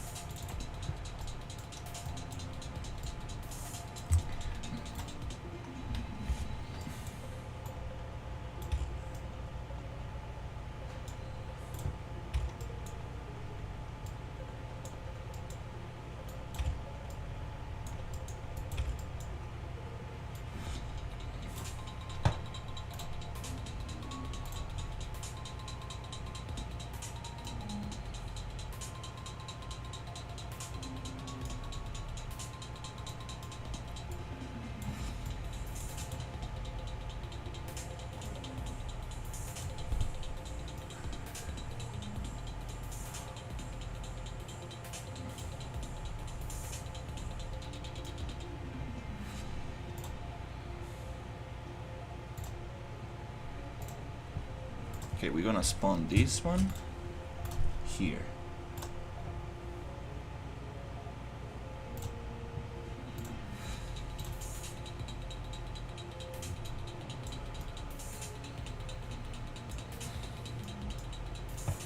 This one is also not gonna have an invoker because it's not supposed to be moving.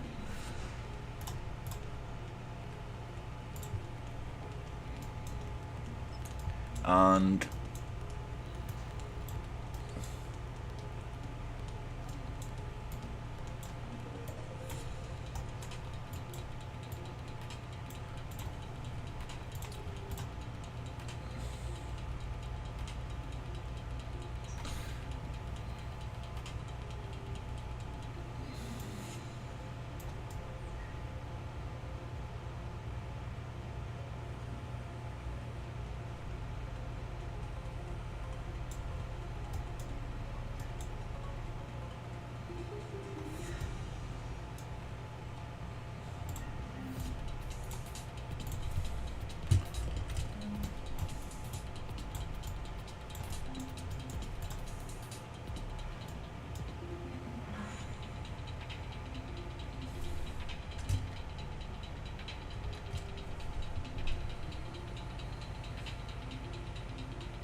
this is the thing.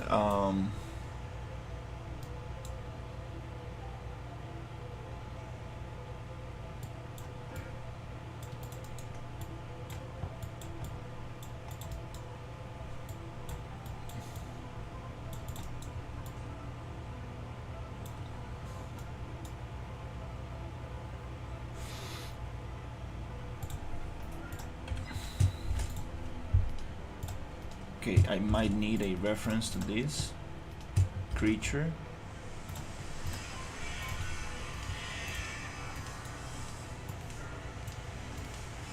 So the spawn location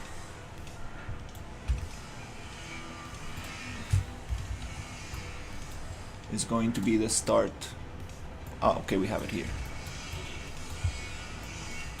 Okay, I wanted to start there.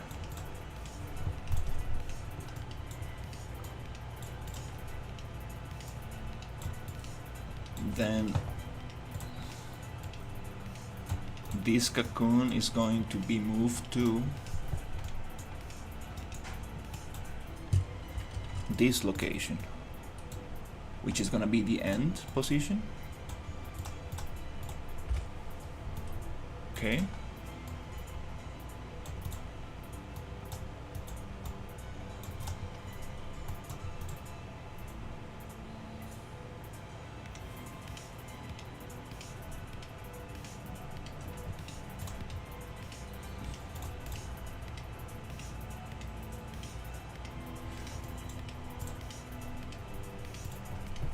The question is, how can I make it move slowly with a timeline from one point to the other?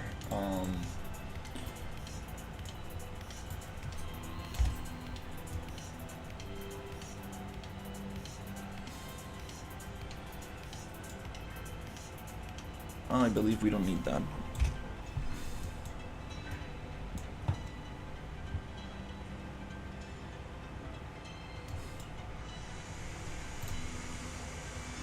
We might also don't need that.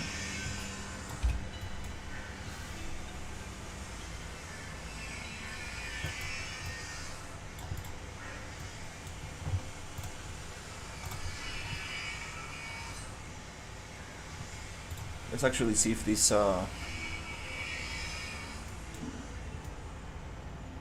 works.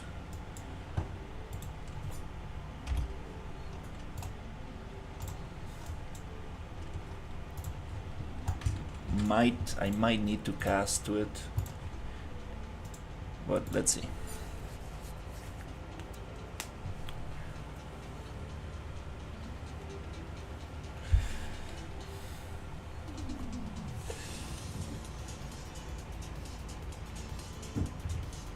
Okay.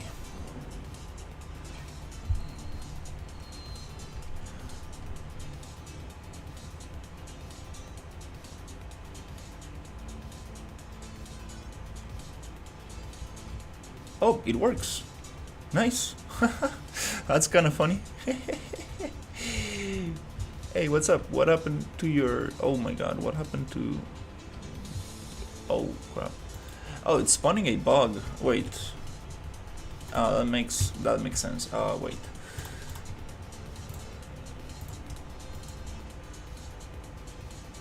Oh, wait. Cocoon? No, it's the cocoon, I think, that we are spawning.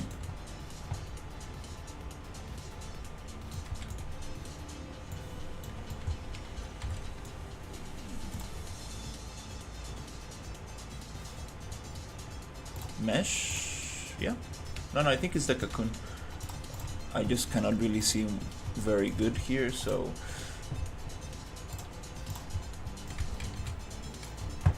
Let's see what's happening here.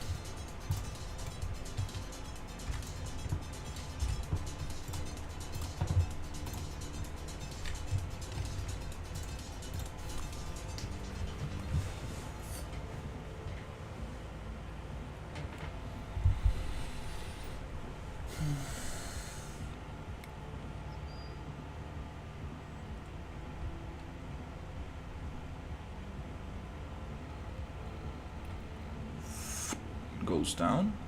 It is spawning a worm, not the cocoon. And okay, let me see what's going on.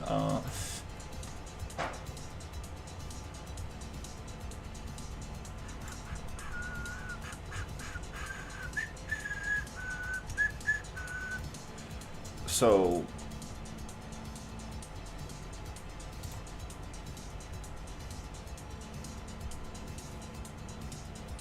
okay. Wait. I know what's going on. BP main component, skin. There you go. So, yeah, probably we need to create a new skin for this, which is gonna be the cocoon one.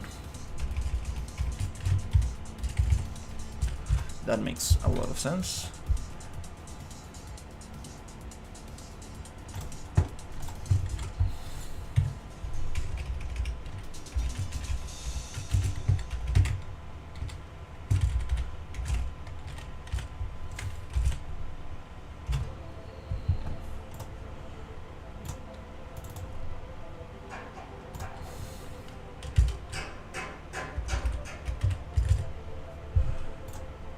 Cocoon.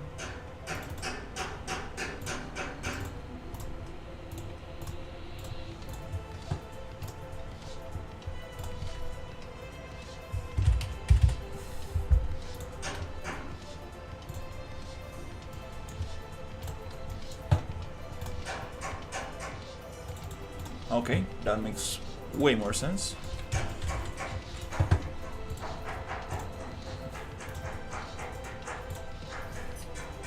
Now,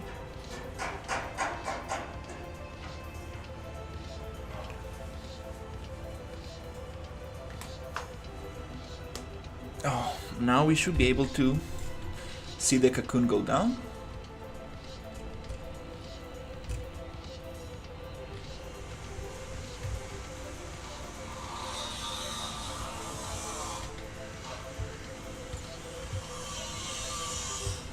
Nice. Okay, so that's working. So let me change a couple things.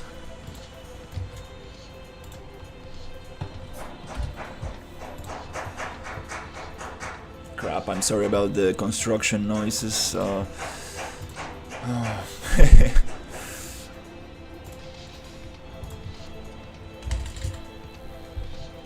Let's make it visible in game so we actually can see what's happening.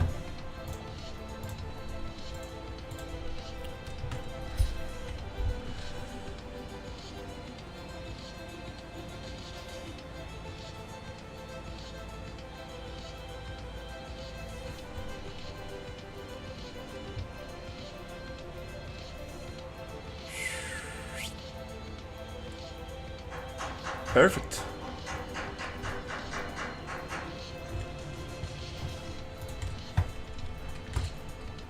The question is, it's not actually going to the box location, it's going to another box location. It's going a little bit lower. Cause...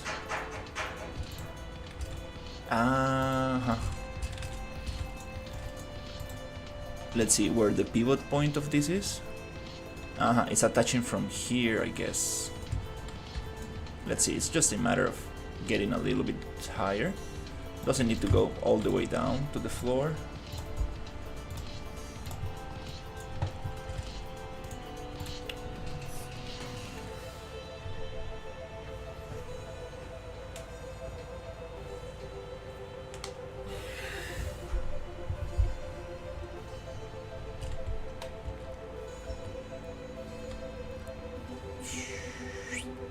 And it keeps going down to the floor.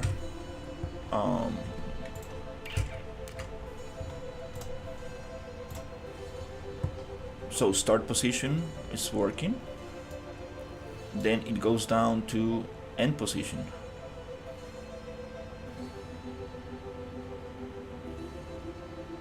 No, this is not working. The bug is just falling down. Yeah, it is just falling down. It's not actually, this logic is not working. Yeah, that's funny. It's just gravity, it's just falling down.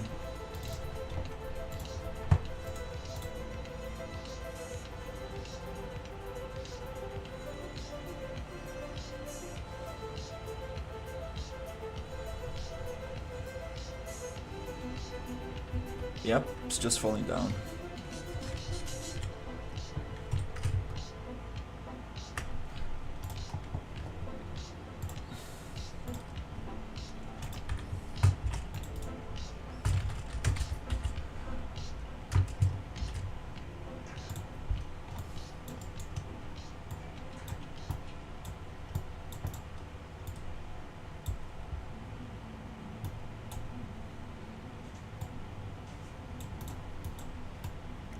Trying to step away from cast to nodes, but let's just see if it works.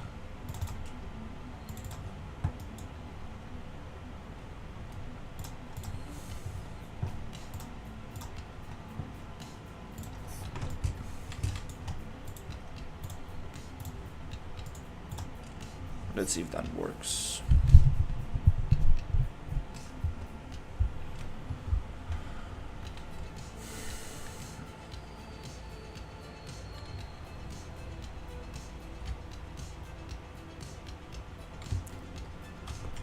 Keeps falling down.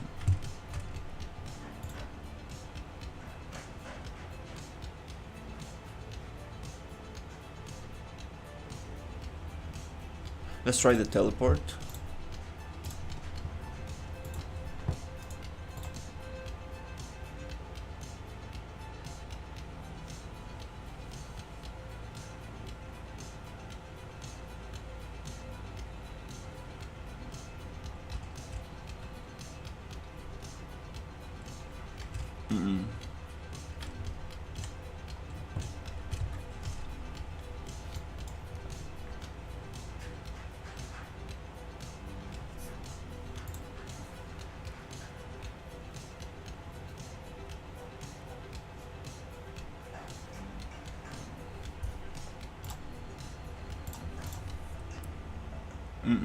No.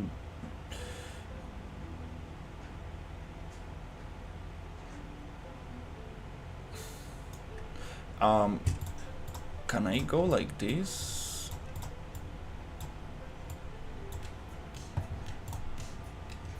So he knows that is this thing.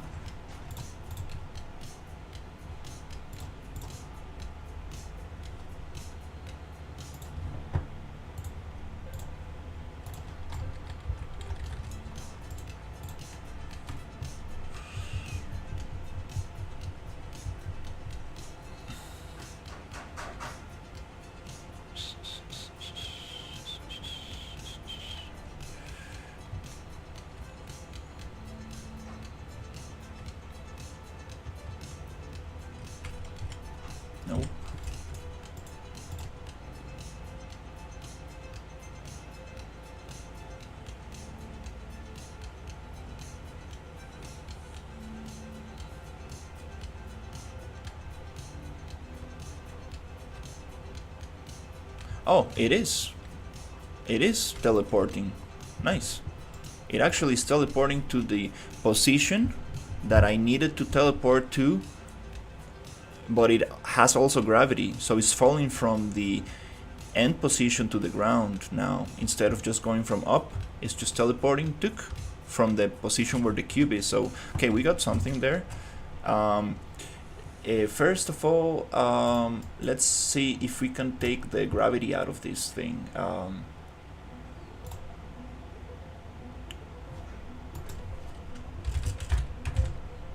Gravity scale.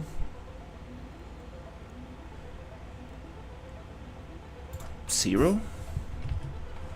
I mean, I hope it doesn't just go floating like a balloon. Okay.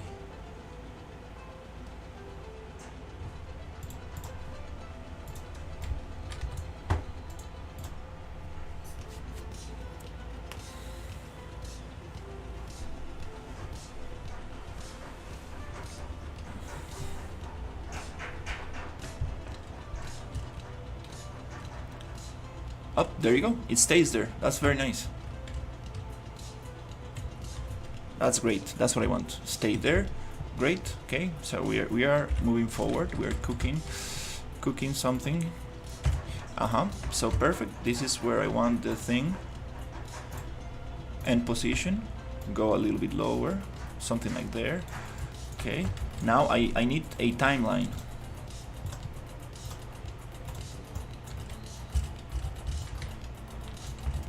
I need a timeline for this.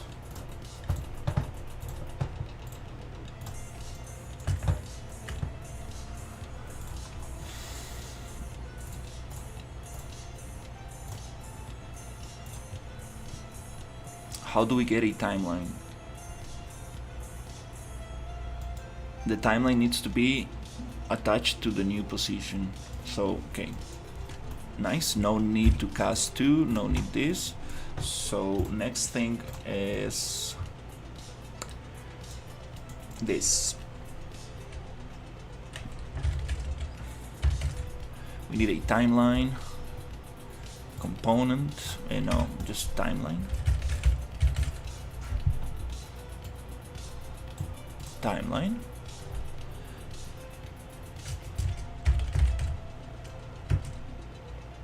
Cocoon. Drop or something like that.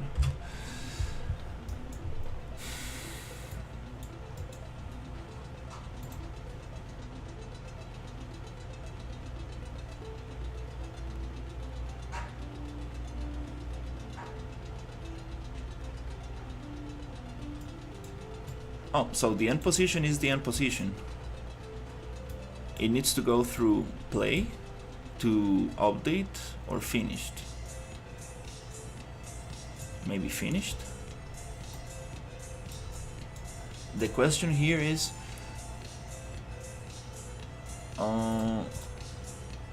how can I tell it? Oh no, it has the position already. Yeah, it knows.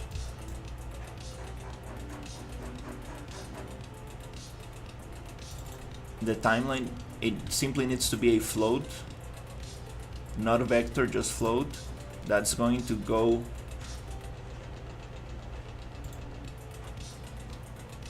from 0 to 1.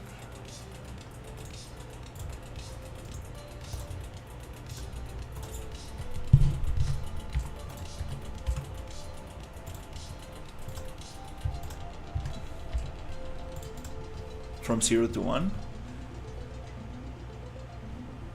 And we can also just make a little curvature there.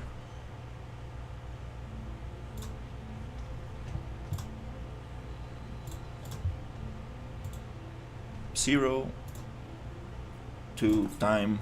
So how much time we want for this? 2 seconds, 3 seconds, maybe 3 seconds.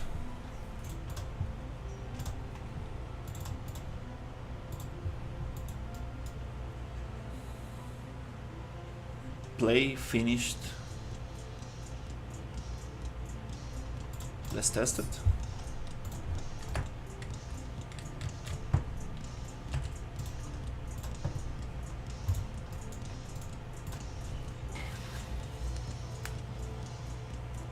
And see if it works.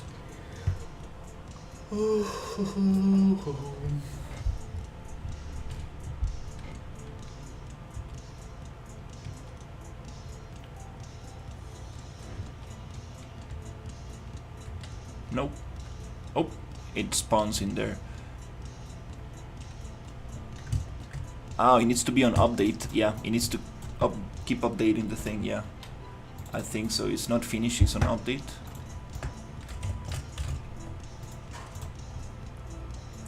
Because finish is just going to be like teleportation, but update is gonna be constantly going through the timeline. I think so.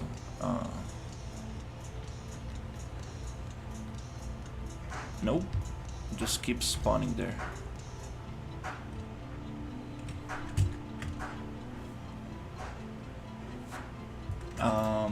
Play from start maybe?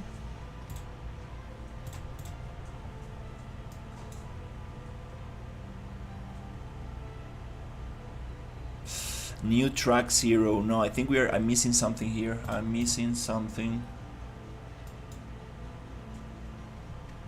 Yeah, I think there's a node, like maybe lerp to movement, something like that, that will allow me to move slowly from A to B.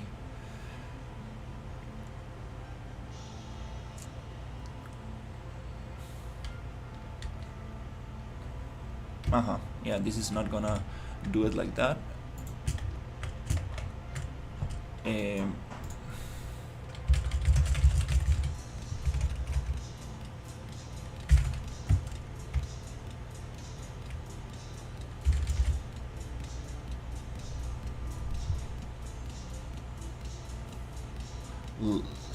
Slerp to interpolate from a vector to direction. Hey, doing great. I'm working on a cocoon, so I want this cocoon to go down a silk and poison the character.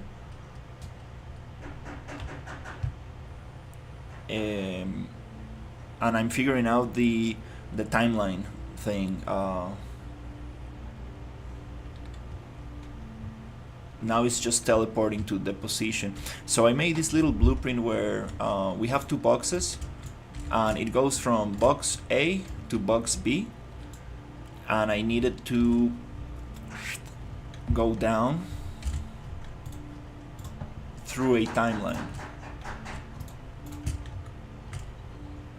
And I think I need some kind of like lerp to movement or something like that.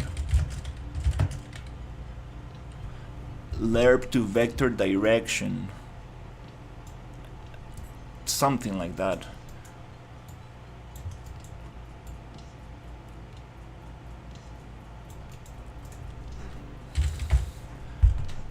Lerp transform vector normals to direction.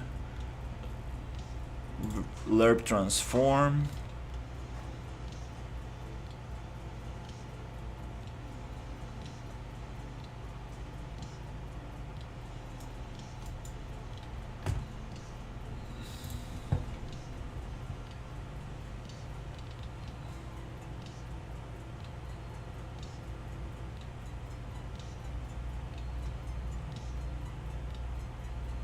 You say lerp linear interpolate node, alpha pin, use lerp interpolation.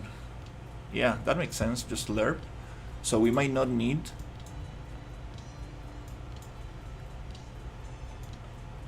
okay, let me try this one, because this one, direction and vector, I don't think we need that one. We need this. So I believe it goes from position A.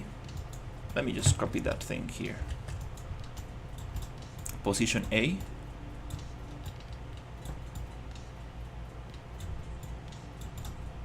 to position B,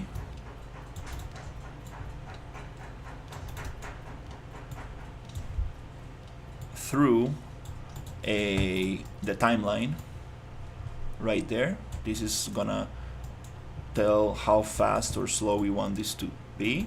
And then the new location is gonna be this one. Can we struct split and just give its location? Okay. Cool.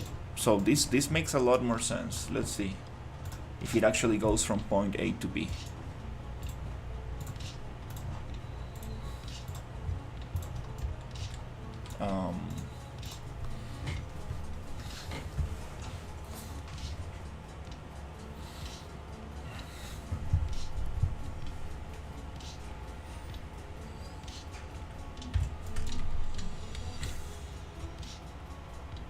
Yep, it does. Hey, that's beautiful. Hey, nice.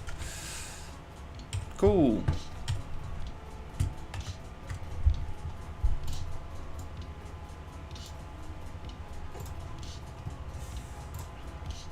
The question is, can I make my worm a little bit, my cocoon a little bit bigger? Maybe just go in here and give it scale of 2.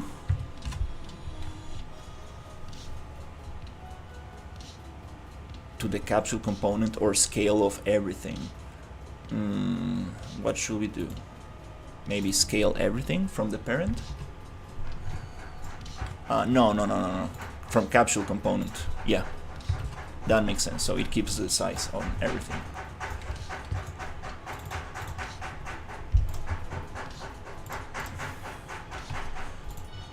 So this is very cool. So I want to do something like this. So you go through the volume, it spawns a cocoon that goes down.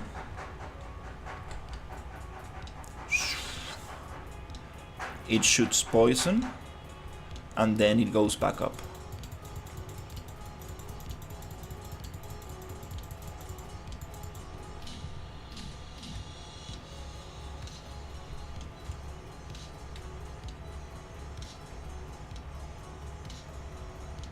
And oh, okay, wait, it's playing a death animation that is not supposed to be part of that logic.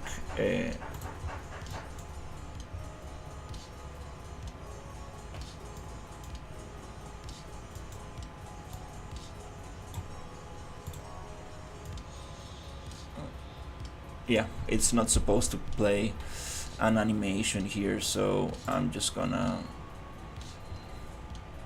clean that up. Okay, everything else I think is good for the cocoon. So the enemy spawner, okay, that's nice. Yep, I think it's working. But I also wanted to go back up after a couple of seconds, so let's give it a delay of 3 seconds, maybe too much. 3 seconds, and I wanted to go back up, so we're gonna kind of like can we reverse?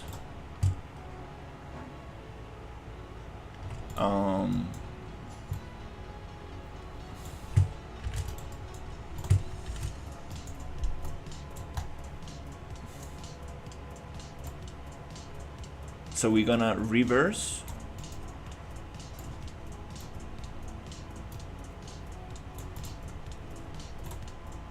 And I'm not sure if I need to change this here.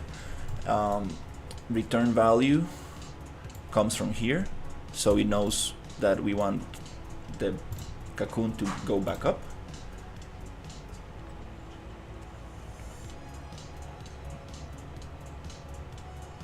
No need for this delay. Okay, I think that's kind of cool. How are we going to attach a cable to it? I'm not sure.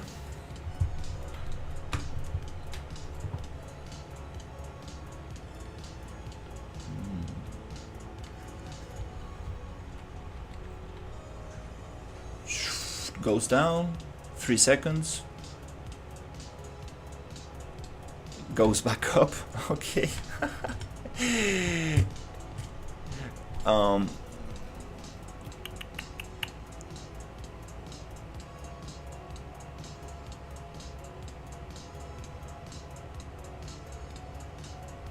um,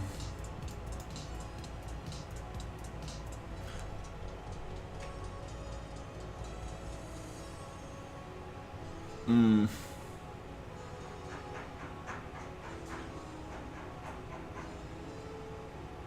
why is it not going back nicely?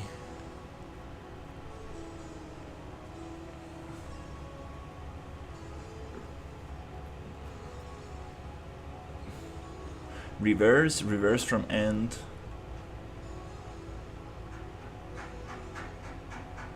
Yeah, you know what? Maybe let's do the same thing that we were doing. Play from start. But we're gonna just switch these things up. Maybe this is another way to deal with it. We knew it was working before, so let's just copy the logic. And we're just gonna reverse position A with B. I think this should put the cocoon back up in there. Let's check it out.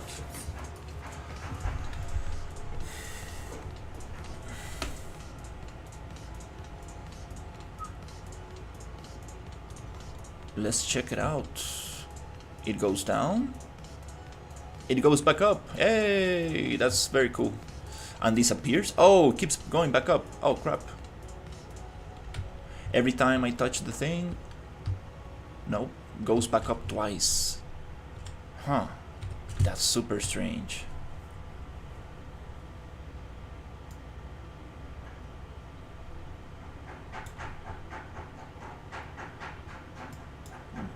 Do once.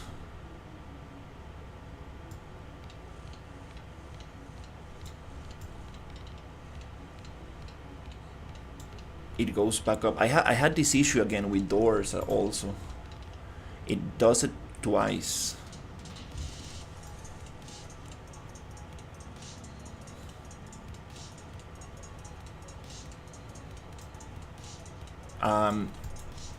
Yeah, I'm not sure why it's doing that twice, but let's just add a do once node again, which I'm not sure if he's gonna do any changes.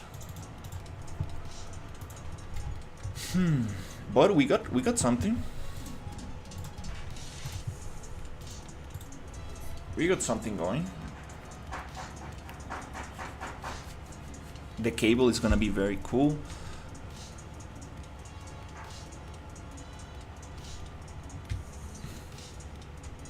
Goes down, goes back up.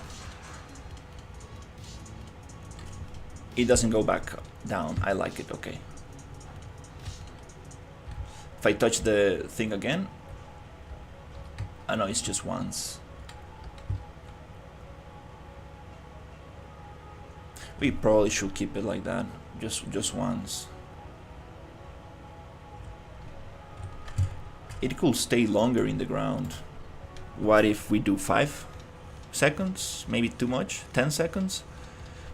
10 might be too much.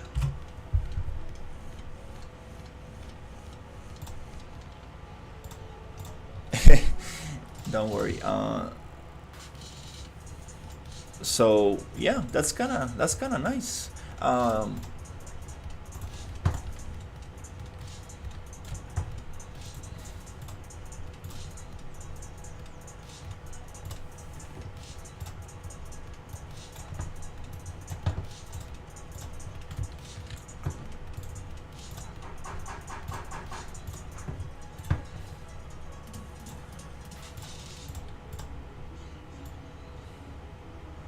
Going hard with these enemies. That's awesome.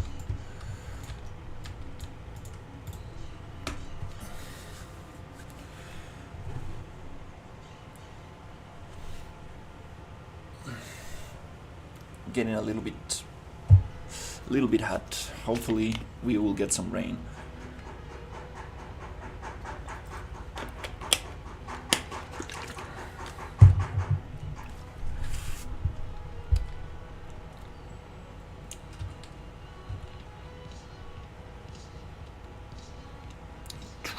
10 seconds might be too much. Might be too much. Voot. I like that. Let's make it like one shot. Yeah, let's make it easier to kill, but it's gonna remain less time.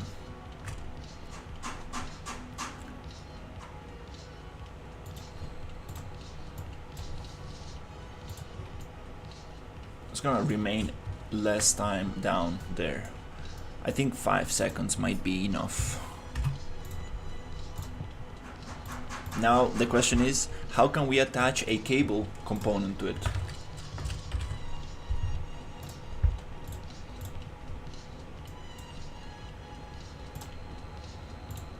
This one is gonna be pretty interesting. How can we attach a cable component from the start position? A cable that goes down like this. Oh, changing the rotation does not make any. Parent socket attached to component name. So okay, we can attach to a component name. Attach end to socket name. Okay, we can attach to component or socket. So what if we get the cocoon skeleton and we find the one bone that we can attach to?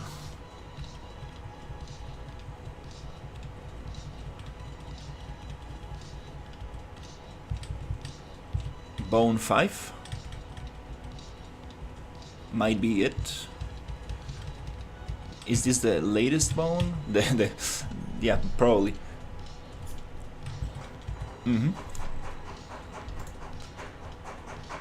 Copy bone names. Not exactly where I needed it to be, but might work. Attached to bone name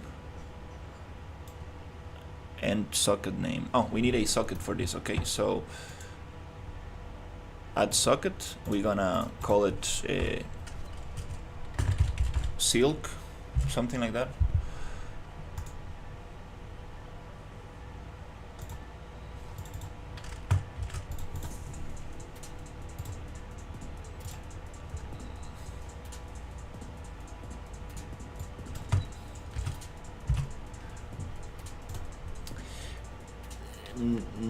Not sure if this is gonna like pick it up.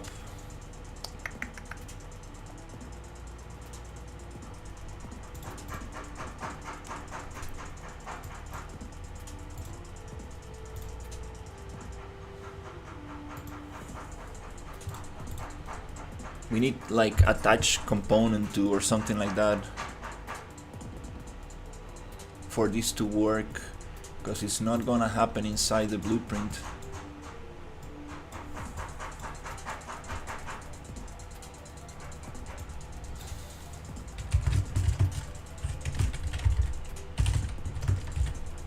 Attach actor to component. Attach component to component.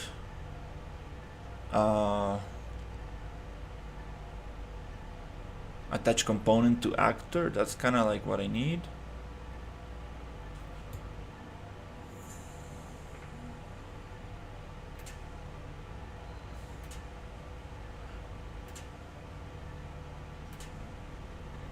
Maybe component to component.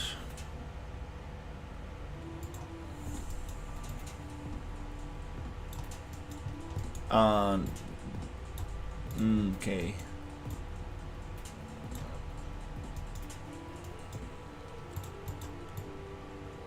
Attach component to component, maybe not.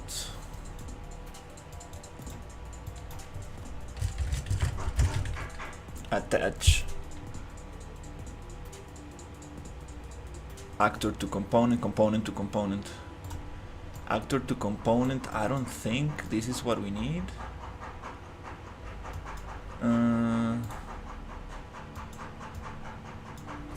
Okay. Might be something like socket name. Target, is it gonna let us? Okay, it is letting me do that.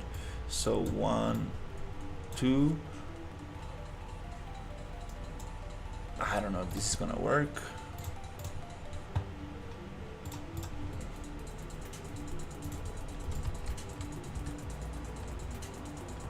Okay, we have the silk going down.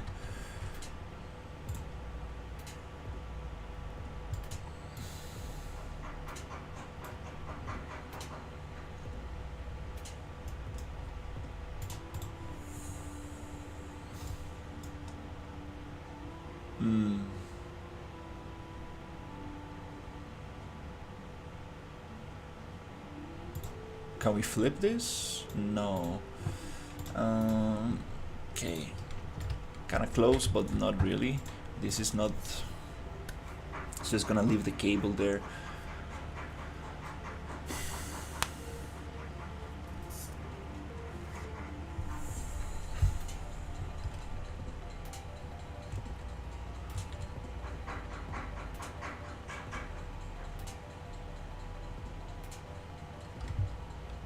Gonna just leave the cable there.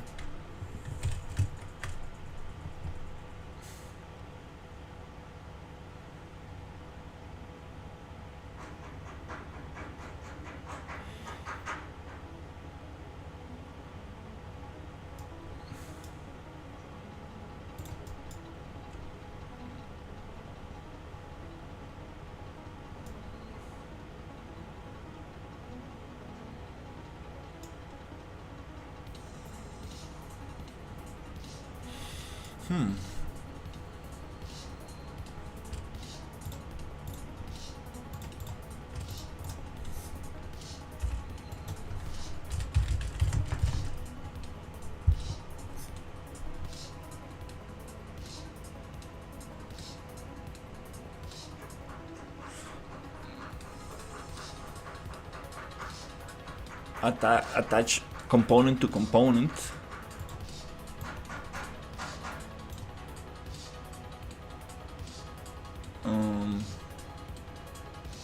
And we might need to create a component to attach to.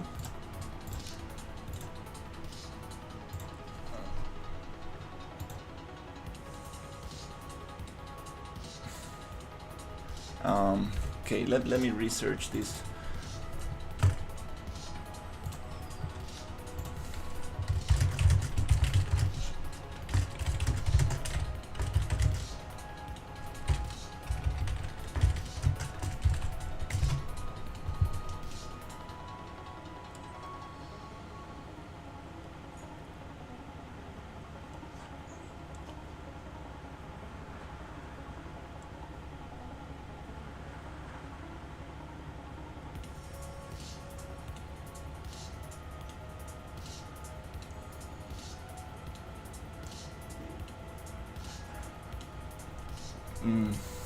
Okay.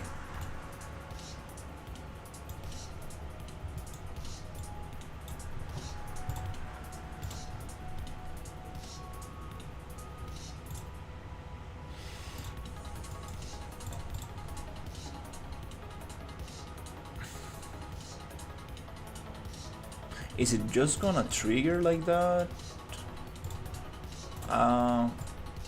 The question is, why is it going down to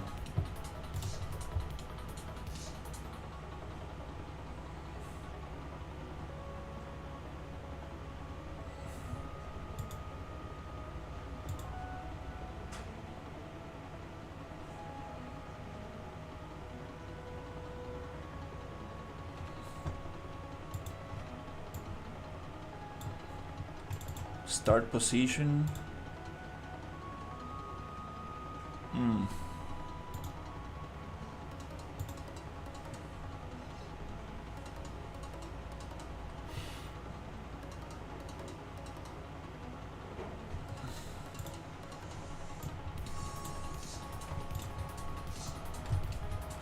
The question is, feels like it's already attaching to The end. Okay. There's the cable, but I wanted to... The end is not...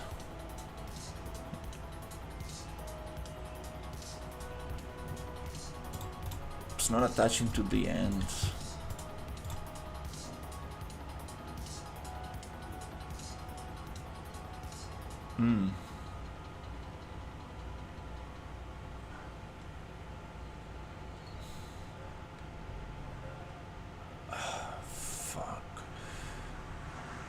Ray tracing geometry, okay.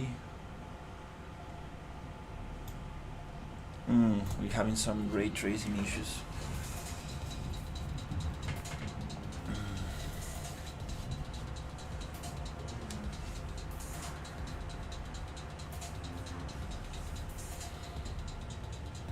I appreciate it.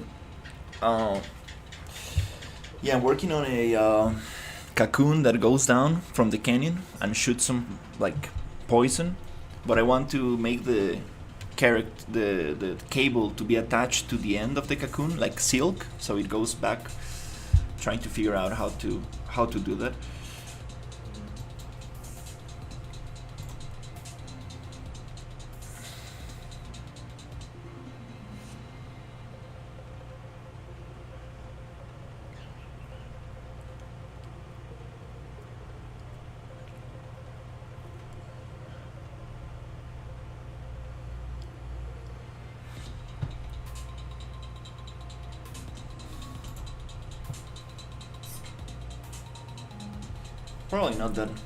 Probably not that hard to figure out. The only thing is that my enemy spawns. That might... appreciate it. The only problem is that my character spawns when you touch the trigger volume. That's the only change from all the other tutorials that there are like actually just in the level already. So that might cause some issues with this cable to attach.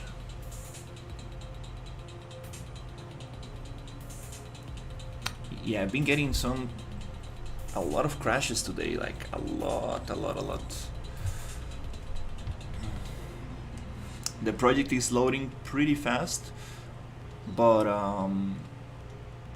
yeah, I think it has to do with ray tracing. There's some stuff messing up.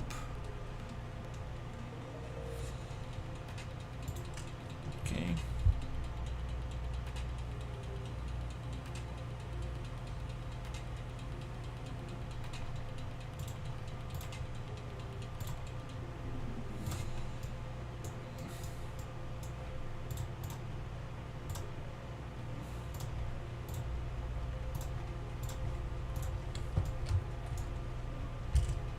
Okay, let's test this.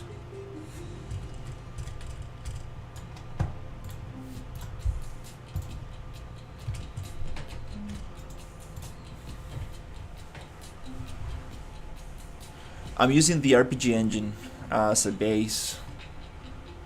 Also the boss AI toolkit for some enemy logic. Oh shit.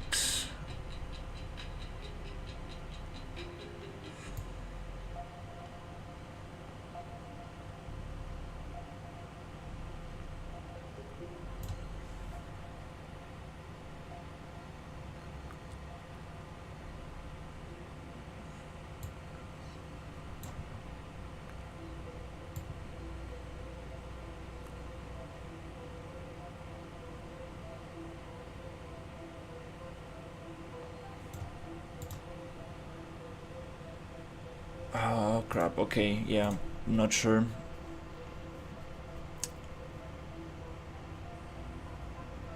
What is causing that? But something related to ray tracing. We need to figure out that error.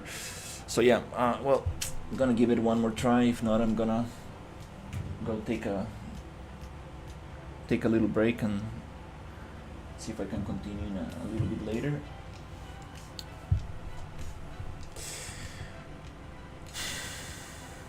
Yeah, a lot of ray tracing issues these days.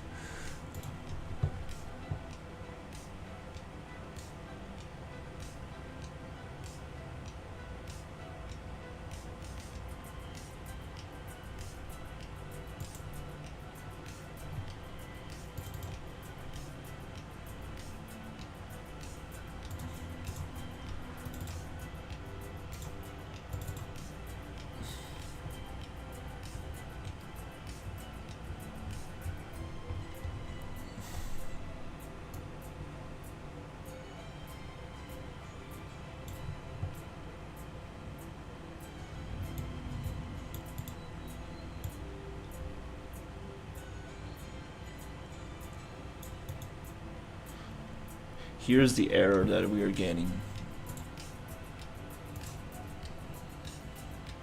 I appreciate it. Thank you.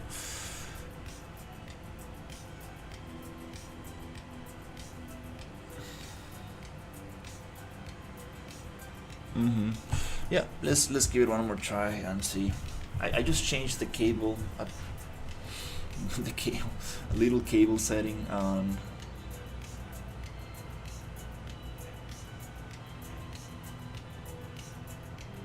Oh, I think I know what it is.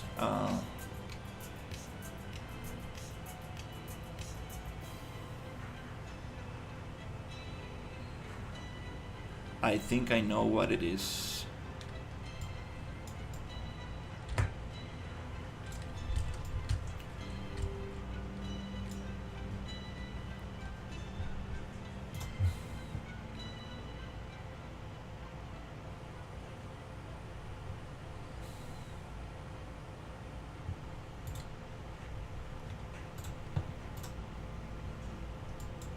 It's the fact that the cable.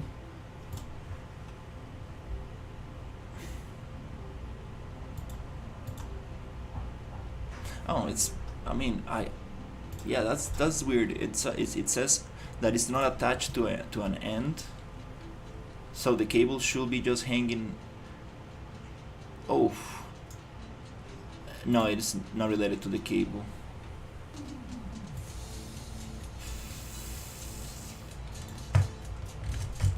It's related to ray tracing. Maybe. Wait, I have too much stuff.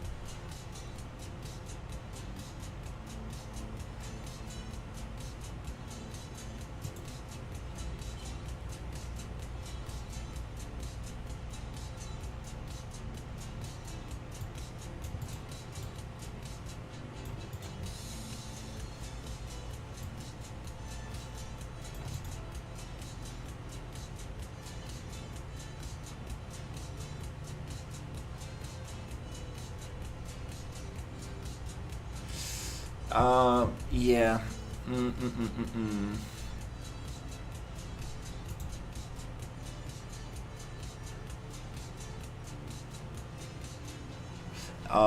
I'm working on a cocoon enemy that goes down like a silk, poisons the player, goes back up.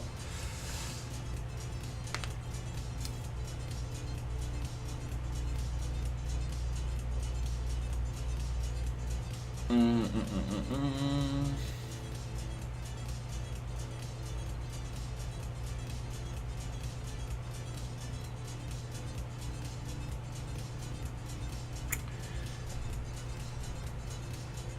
Trying to figure it out. Trying to figure out why I'm getting this ray tracing error if I'm not like adding anything crazy to the environment.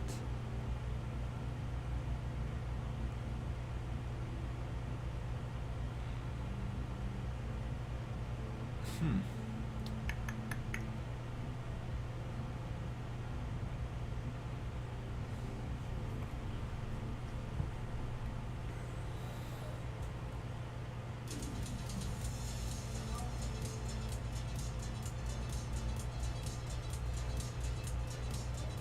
I might just turn off ray tracing for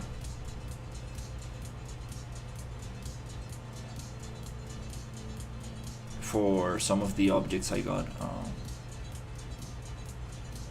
Hmm.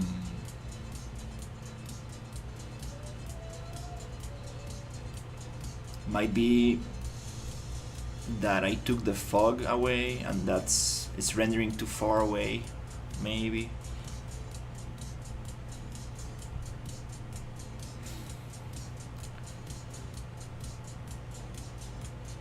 That's a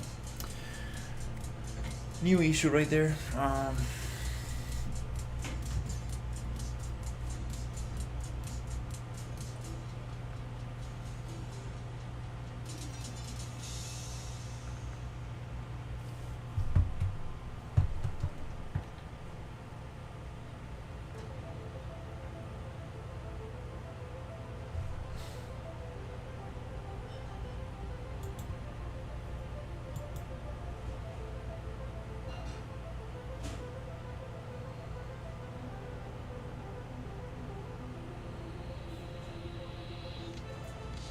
Yeah. And this time it's taking way longer to load.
Okay.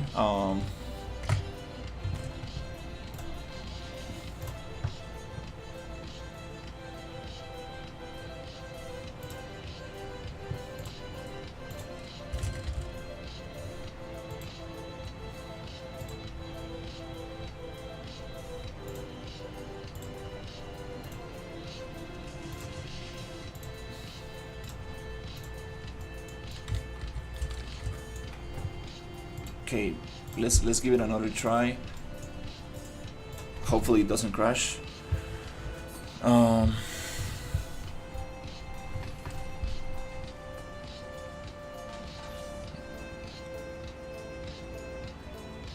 Maybe I took the fog off and it was rendering too far away. I don't know.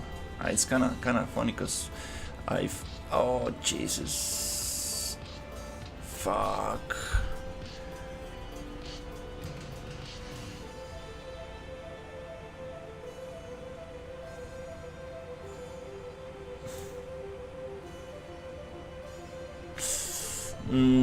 Yeah, I will need to figure this one out before continuing. That kind of sucks. That's a very unexpected error. Yeah, that's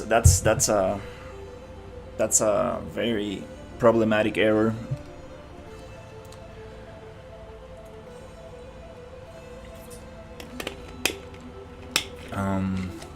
Non-expected error right there.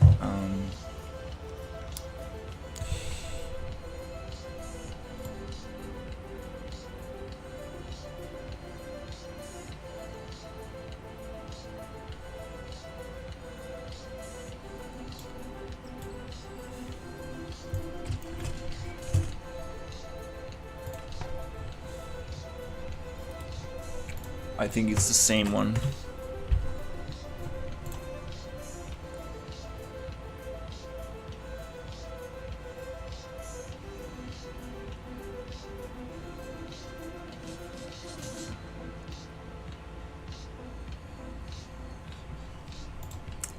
Oh crap.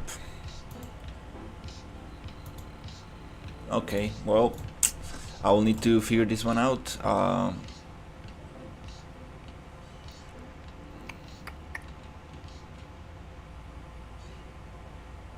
Yep.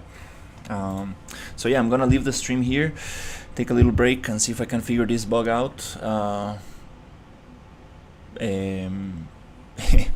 Damn, this is unfortunate, but let's see. Either way, if I cannot figure out a solution, I might just turn ray tracing off so I can continue working and see what's up. But yeah, that's very strange. Anyways, thank you so much for watching, and I will see you on the next one.